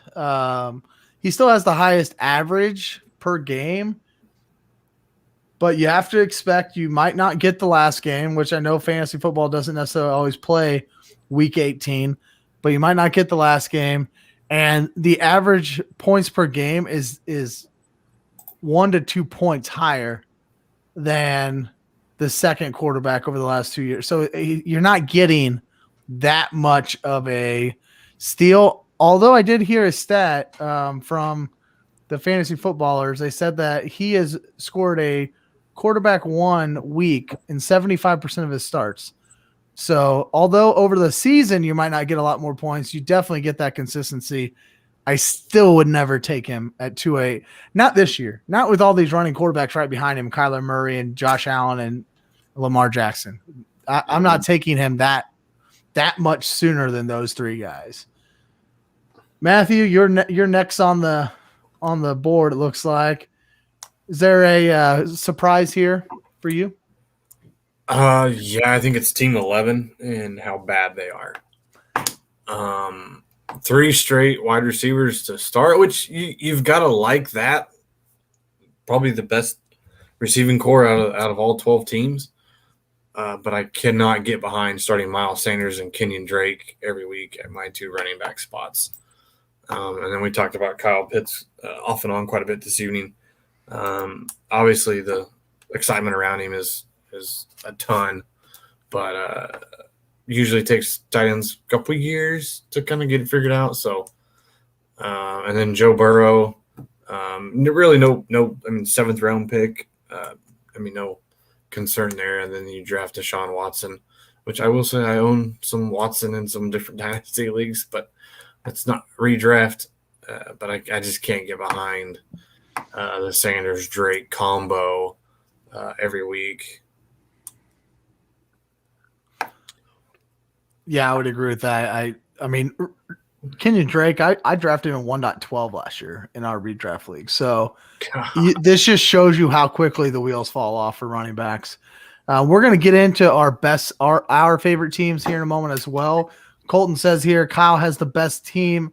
Matt's a very close second. Kelsey is a cheat code. We definitely know that. And then here, don't you guys look at bye weeks? I would say yes. I definitely look at bye weeks. I did not look at bye weeks during this draft. Couldn't tell you a single bye week, right? Yeah, I didn't look at it this time at all. But usually I take bye weeks into consideration. I think it's a good question here. For me, I don't really necessarily – I'm not in on like the go big on the bye week or go big, avoid every bye week or avoid having 2 guys at the same bye week. I just want to make sure that I'm not screwing myself with a bye week, but no, I don't necessarily worry about it. I'm going to take the value. I'm going to take the player more than I'm going to take a bye week. But if I do have 2 players that I'm just up in the air, it's a good tiebreaker. If I've already got 2 or 3 guys on bye week 8, I might take him. Or if there's a bye week 14 and I know my playoffs are going to start week 14, that might be a tiebreaker. You just got to know your league settings a little bit ahead of time with those things. But yes, I normally would look at bye weeks. I did not look at bye weeks today at all. Dallas, any surprises here on the draft board for you? I would say the big one for me is actually, I'm going to go back to what Matt said with Team 11. But for me on that team, it's going to be Joe Burrow. Don't get me wrong, I love Joe Burrow, and I think he's going to be a baller, but we don't really know what happened to his knee. I mean, there's a lot of structural damage. They never really said if it was an ACL tear, what it was. I mean, you're talking that's like an average of 9 months. It takes a guy to recover from that. And when was that? Like November that he had surgery, something like that. So they weren't really clear on what the injury was. I mean, maybe he's 100%, but if he's not, he's, he could be hampered the first 3-4 weeks of the season. And if you start 0-4, that's not a good situation to be in. It's taken me about 18 years to recover. You're still recovering. My point exactly. Yeah. I agree. I don't mind him being taken over these guys, but you're getting him 2 rounds earlier than Aaron Rodgers and Stafford and Brady, and I agree. that's where I would say that doesn't make a lot. I felt like there's not a big gap, but in this draft there was, but a big gap between Herbert and then the next tier. Like Herbert's the last guy for me in that tier. Team 11 went with the safe backup in Deshaun Watson, though. Yeah, real safe. Like safe sex. Like he's so safe, he's going to stay on the bench all year. He's not going to get hurt, is what you're saying. Kyle, any surprises here for you on the draft board? Anything you thought kind of stood out? Yeah, maybe not. Maybe it shouldn't be a surprise to me, but my original intention was trying to get Waller in the 3rd. So not only seeing him be the 2nd tight end come off the board, which he deserves, I didn't think that was going to happen. But for all 3 of those to be off the board before the 3rd round starts kind of surprised me. Which, it's probably where these guys need to be going. So, but I was hoping Waller. I didn't know if Waller would make it back to the middle of the round 3, but I was sure hoping he would. Yeah, I was a little surprised Kittle followed suit with Waddle. I think that if you want one of them at the turn, you got to go there. Trent took him obviously, but because he's not coming back to the back end of the 4th. But we talked about earlier, Kelsey and Waller both top 20 guys in positional ranks. So when you've got 2 tight ends that are outperforming most of your 4th, 5th, 6th round players, and you only have to start one of them, and they're 100 points better than the next best tight end. Yeah, I could see why. I would love to get him in the middle of the 3rd round, though. Like that's automatic. If he would have fell to you, that would have been automatic for sure. Well, that's the thing. Like where I was, it's probably a stretch to take Kelsey at 6. But if I don't take Kelsey at 6, I don't get any of those 3 coming back around at 2.7. I don't get any of them. And then I'm over there with Grieve taking Noah Fant in the 5th. Yeah. Yeah, you're right. And I think that's the decision you make. That's one of the reasons why I wanted to draft in the early 1st, because I wanted to see what my team looked like if I took a Darren Waller in the late 2nd. Yeah. And that's because – yeah, if you're drafting the back end of the 1st round, you're not taking, Kelsey's probably gone already, and you're not going to take Darren Waller or George Kittle that early, right? Unless you just really want to reach. And I think that these are league winning type players this year. We saw it last year, and you go get them now, and then you just backfill your wide receivers later. Well, and I think I sent this to you the other day, Trevor. Like, the 2nd most owned player in all of fantasy for championship winning teams in ESPN format was Darren Waller. So I think Kelsey was like the number 1 or number 2 player for playoff teams in general, but for actual championship teams, it was Darren Waller. And I think it was just because of where Darren Waller was being drafted last year. Absolutely. And where that value is. So absolutely. It'll be interesting to see if Hawkinson is that guy this year. If Hawkinson does take that step forward with his ADP in the 5th round, then he'll for sure be that guy this year. Oh yeah, I like Hawkinson a lot over there with all the targets he's going to receive. I think he's got the chance to be that guy. I'm not a big tight end in the 5th round. I mean, I took Zach Ertz in the 3rd round a couple of years ago, and that was the year he hit the cliff. I don't think Andrews or Hawkinson hits any type of cliff, but it always makes me a little bit weary there. Trent, I didn't forget about you here, man. Any surprises here on the draft board for you? Also, feel free to. I saw you were chatting in the chat. You can also just respond to the chat if you'd like. Oh yeah, I think I was I was in a chat there on YouTube, and oh no, they were asking about bye weeks and if we watch them. I don't pay a lot of attention to bye weeks unless it comes to my quarterbacks or tight ends because I usually don't have a lot of players there. Was it something funny? I don't know what's going on here. Did I miss something? Just go ahead and tell us your surprise of the draft if you got one here. My surprise of the draft is Clyde Edwards-Helaire, where Kyle got him. I mean, that's a steal. That's a steal in my opinion. You know, I think Le'Veon Bell was taking picks from him, or not picks, targets, yards. He's in the Chiefs' offense. I just don't know why he would have fell that far. I probably would have taken him in the second round if I had the choice, but I didn't. That is my surprise of the draft is how far Clyde Edwards-Helaire fell. So, why did you take A.J. Brown over Clyde? What? I didn't. Yeah, you did. You took A.J. Brown at 3.1 and Clyde went at 3.7. Oh, because I already had Christian McCaffrey. I get what you're saying there. I was looking at the board wrong. I was looking at the opposite way. His snake was going the other way. Yeah, my snake's going the other way. We don't need to know where your No, snake's well, I going. talked about that earlier. I need to fill every position because I had so many spots between what I had. Like I need to fill all four of my valuable positions. I mean, I wasn't going to take Clyde ahead of A.J. Brown, George Kittle, and Christian McCaffrey when those were my three picks. I just need to fill every position. I had good grief. I hate drafting first. But I was doing it to prove a point.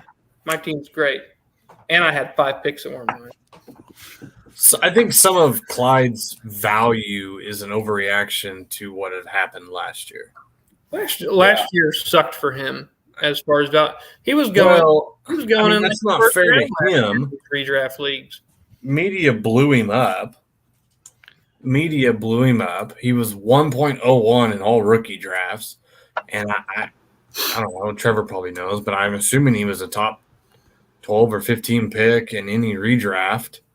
If you take, this ain't fair to do, but if you take Le'Veon's production and add it to Clyde Edwards-Helaire production, he was an RB7 in the league last year. Yeah. And was his season really that bad? He's a rookie and got over 1,100 yards. That's the thing. It wasn't, but where he was being drafted at the time, it was. Correct. Yeah, correct. He was being overvalued by media what his production. People thought he was Brian Westbrook. Who was it that came out and said the big there's a big ESPN guy that came out and said he was going to take him first overall, and he did. ESPN does like a big 16-team league, and he took him number 1 overall. Oh, who in the world was that? I can't remember his name, but he had done the same thing like a year earlier. He had, taken it wasn't Christian McCaffrey at the time. It was somebody else. Like he had called his shot on them and he hit. So he's doing the same with Clyde, took him 1 overall. That he ends up RB15. That's a usable running back. And Kyle takes him as the 17th running back off the board here with great upside. Now, all these other guys that went above him also have great upside. I think that's kind of probably the cutoff in our draft here because Swift and Dobbins goes ahead of him. I would take Swift and Dobbins probably behind Clyde. But that's where the cutoff is in our draft here, in my opinion, is at that pick with Clyde because Carson, Sanders, Jacobs, Montgomery, we know what those guys are, right? We know what we're getting with those guys. Clyde's got, I wouldn't say top 5 like Kyle said earlier, but I'd say he's got top 12. He could be an RB1. Absolutely, he's got that upside. He was 1 touchdown away last year from being an RB1, 1 touchdown. And he had a game where there was 3 straight rushes at the goal line. He didn't get it. If he gets that touchdown, he's a top 12 back. He's better than Cam Akers. His downside is Andy Reid at the goal line. I don't think his downside's Andy Reid I think his downside's him at the goal line. Remember week 1, he had like 5 opportunities, it felt like. I think there's been a lot of like a press conference talk between Bieniemy and Reed about how their offense is just so hard for running backs in the passing game. And I think that this year, with the whole offseason, we're going to see Clyde just take over that receiving back role. And like you said, I don't think he's a goal line back at all, but I can 100% see him taking those like Travis Kelce shovel passes, those Richard or the Anthony Sherman. Oh yeah. Shuttle passes. Like easy now. We don't need to bring up that name. Wrong Sherman. Completely. Yeah. Mind blank. It's 9:48. I'm a little tired, but yeah, you know what I mean? Like those little shuttle passes, they're going to get creative at the goal line. Clyde's going to be a lot more comfortable in that PPR role. So I love him in PPR leagues, especially. Well, and I don't remember if it was Mitchell Schwartz or Eric Fisher that said, every year, like your screen game can be great one year and not so good the next, just based off the offensive line. What the Chiefs did with the offensive line this offseason is they got tremendously younger and more athletic. So you have these younger, more athletic guys. Guess what they can do? They can move outside and block for that screen game. So I love the Clyde pick. I mean, I think the screen game in Kansas City is going to be next level this year.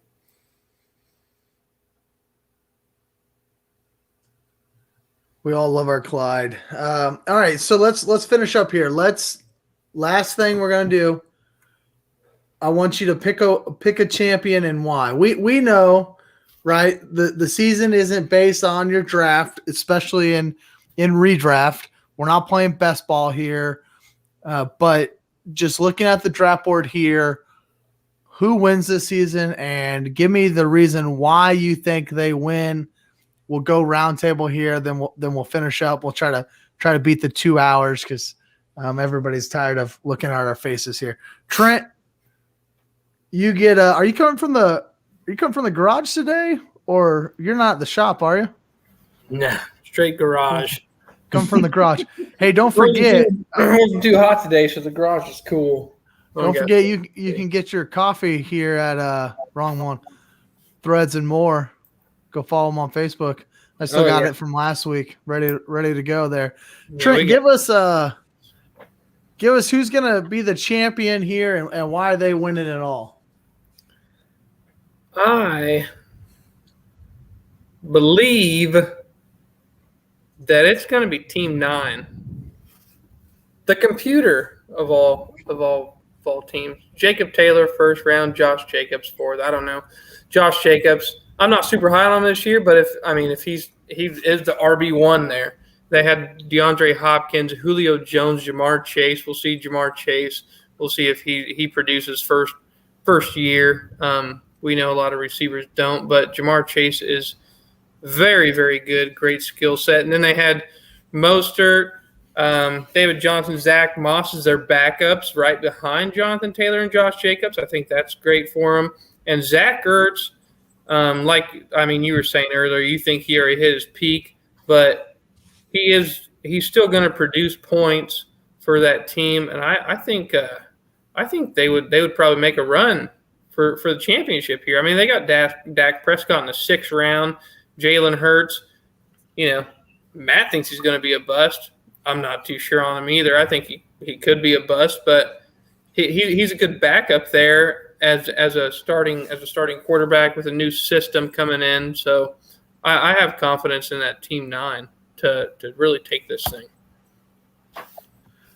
Yeah, I don't think Jalen Hurts is going to be necessarily a bust for fantasy. I do think he's going to be a bust as an NFL quarterback, mainly because he he's going to run the ball a lot. I think we're going to see a lot of value just from his legs. But Team 9 is Trent's pick. Kyle, we're going to go with you next. Who wins this and why? really like Chris's team. That hurts to say a little bit, but What? Gross. he does. He's got top 3 quarterback. He's got really good running backs. A lot of touchdowns. Eckler, I love Austin Eckler this year. Look at his points per games in the games he played last year. The dude was on pace for 120 some targets, which most wide receivers don't get. So his running backs are solid. His quarterback's top 3. Wide receiver in redraft league is usually the easiest thing to pick off waivers outside of tight ends, just because most of them are garbage. So it's just going to be pick a tight end, touchdown lottery. But if he's able to play that wide receiver game all year, I really like his team. I think that his first 4 picks could carry him to the playoffs. So, and then once you get in the playoffs, it's just a crapshoot. Man, every time I look at the 3 running backs, Thank you. every time I look at the 3 running backs, I'm like, damn, that's kind of nice. It is. Like if he does anything different at the Fant pick, we're probably all picking him. Yeah, I would agree with that. 5. So Because even Carter and Pollard, like those guys are high upside backup. Pollard's the backup, but Carter's getting all the hype right now. right? That's 2 more guys that could smash this year if something happened and something fell the right way. Pollard's the best running back in Dallas, and that's not even debatable anymore. And he's, round 11. Do what? It's 100% debatable, but go on. The Cowboys are going to Have you use seen Zeke eat a Twinkie? Look at the efficiency last year. It's not debatable. Behind the same offensive line, Pollard did twice as more. The only reason Zeke gets the volume is because Zeke's getting the volume in the bank. He's getting paid. He's getting paid, and that's the only reason he's being used. But, to get those handcuffs in those later rounds, I think that's so key in your redraft league. So, if you're getting Pollard in the 11th and, that Darrell Henderson pick in the 13th is just still chapping my ass. But, get those high upside handcuffs. And I think Chris did really good getting those down there. Yeah, I'd agree. Nice work there, Chris. Dallas, who do you think wins this thing and why? So I would have picked Matt's team if he had picked or not picked Swift. I like Swift, but I don't trust a coaching staff in Detroit to actually give him the carries he deserves. And with Jamalfa Williams there, he's going to steal some work, some PPR work, and with his size, he's going to steal some goal line work. So that's what I don't like. That's the only reason I'm not picking his team, and it really pains me to say this, but I'm going to have to go with your team, Trevor. Waller, obviously, you basically have 3 difference makers at tight end that we know of right now. Hopefully Hawkinson turns into that this year. But, Najee Harris is obviously getting the hype, but when the coaches have to tell him to go home from the facility, the dude's putting in the hours. He's going to learn the playbook. And Big Ben has a noodle arm at this point in his career, so throwing the ball to Harris in the backfield, great option, great pick. So you're stacked at running back. You have top end, tight end, and then you run a wide receivers. You have PPR machines with Johnson and Woods. The upside of Ayuk and Robbie Anderson, I think, is going to be wide receiver 1 on the Panthers this year. You have 4 good wide receivers there, and then getting the reigning MVP in the 9th round. You waited perfect amount of time to grab a QB, and then getting Gus Edwards, who's, I don't know, for whatever reason, seems to get 40% of shares of the carries in Baltimore, regardless of who's there. I don't care about your last 3 picks at all. Russell Gage is a good punt, but I think your first 8 picks, 9 picks, Antonio Brown, whatever, but that Rodgers pick, those top 8 picks, I don't think anybody has anything that's going to beat that on a weekly basis. Yeah, you can sleep on Antonio Brown if you'd like. I will. I was I will go night I- night. He might throw a chair at me or something, but I will go to sleep on that. if I look at the other, I said earlier, like I'm not going to take a quarterback in the first part because I want to control the turn, and I know Trent's not going to take a quarterback there. And if he does, so what? Then I take Tom Brady. Okay, I'm fine with that. Like I'm not going to be mad about it. But Antonio Brown, if I look at the wide receivers after that go after him, yeah, they're fine in the rounds that they went. I don't think they have as much upside. He finished the season very, very strong for Tampa Bay. I would also agree. I don't really care about the Higbee and Gurley pick, but I appreciate that. I think what? Computer picks. Yeah, they were. But I appreciate. I think that I agree. I think it's a probably a solid squad. I don't know if there's a lot of changes I would make. I just like the Harris in the third though is all about the volume, and hopefully he catches a shit ton of passes as well. Matt, you're next on the board. Yeah, before I give my my favorite out, I'd like to do a Antonio Brown, Jarvis Landry 1-1 for the year, barring injury, of course. Is that who you took? No, actually, Team 3 took it, but it did. Okay. He was picked after Antonio Brown there at 9-3, and just would like to, maybe. I'm down for that. I 100% agree with that. 100% Straight up, PPR. Board bet straight up.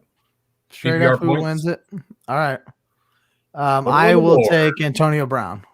I will take Jarvis Landry. All right. Everybody heard it here. I'll mark it down. I'll send it out.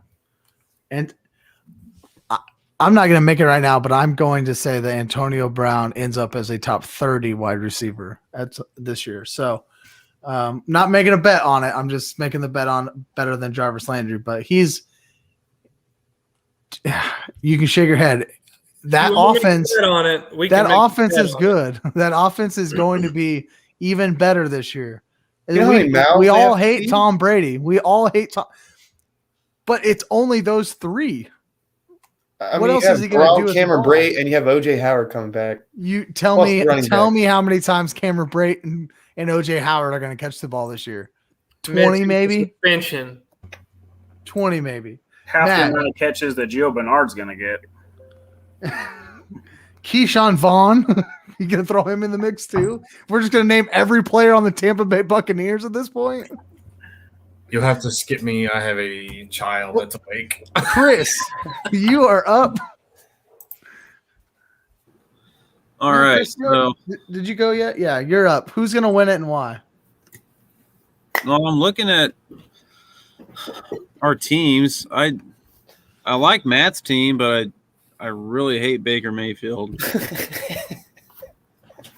I don't know what quarterbacks are left on the waiver. I feel like there's probably ones that he might be able to pick up throughout the year that might do a little bit better. Like if he got lucky on the waivers, I think he'd win. But in all honesty, I mean, not trying to be biased or anything, but I really think my team could probably win if Noah Fant – I mean, he gets the targets. If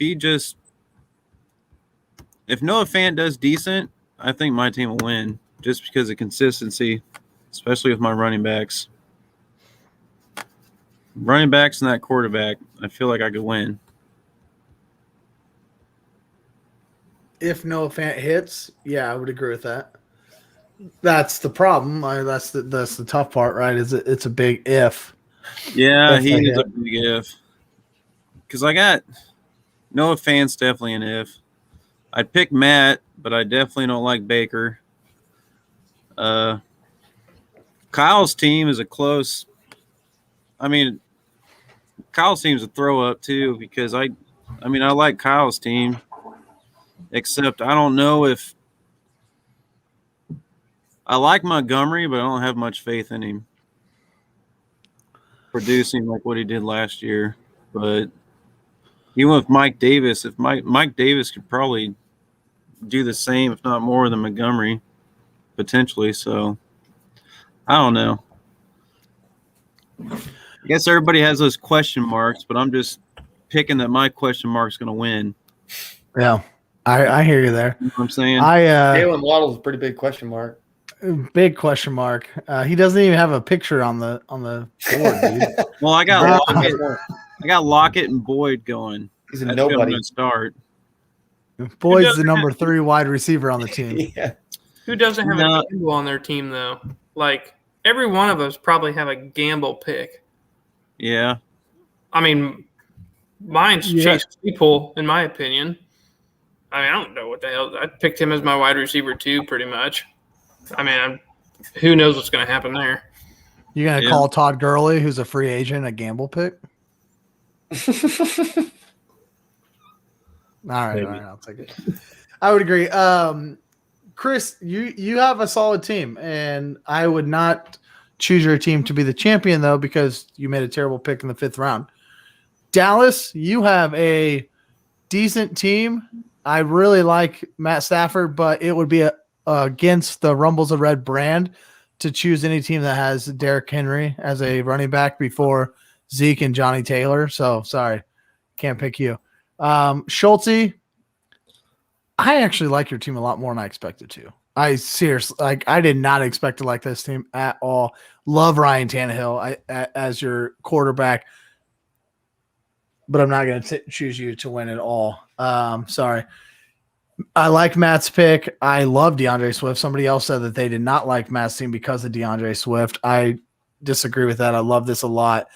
I probably don't like DJ Chark as much. Maybe I take the upside with a guy like Chase Claypool just to hit the upside because you already have really good guys in CeeDee Lamb and Cooper Kupp.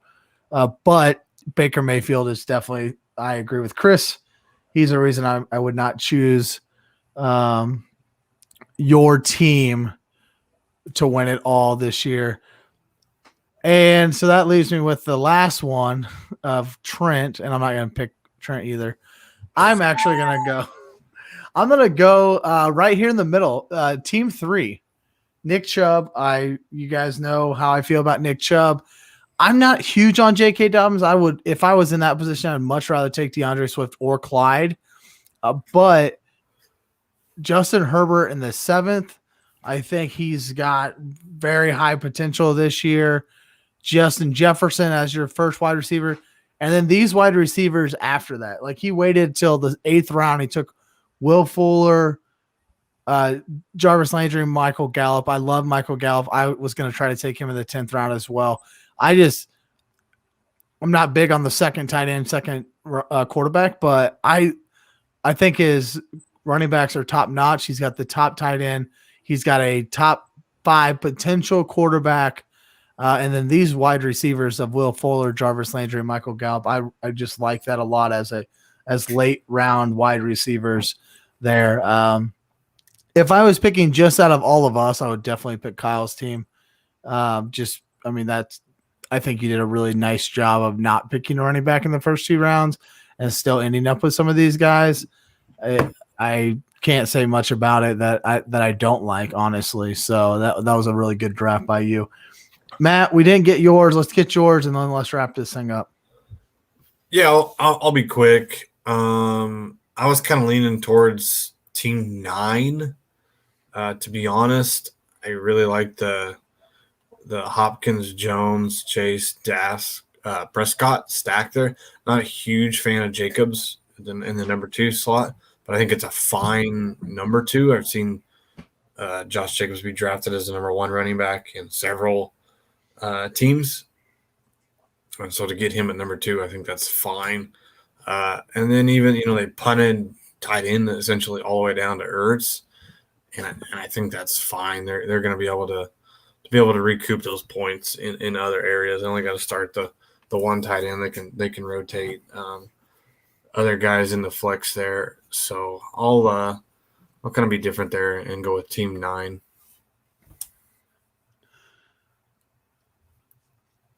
Yeah, Dak Prescott in the 6th. I like that a lot, actually. Yeah, I wish they would have just taken. They'd taken Antonio Gibson instead of Hopkins. Whew. And then just gone 3 straight wide receivers like Chris Godwin or CeeDee Lamb instead of that's what, like, as I look over this board, there's a lot of places that I'm like, like Matt, dude, if you take Matt Stafford and then Michael Gallup, that's that's the fucking team. Like I love that team. I don't, and all up and down. Like we talked about Chris. Like if you don't take Noah Fant, you take Juju or T Higgins or somebody there. You love that team. So I think that's something that the listeners can take away from this is just do as many mock drafts as you can, learn as much as you can from those mock drafts.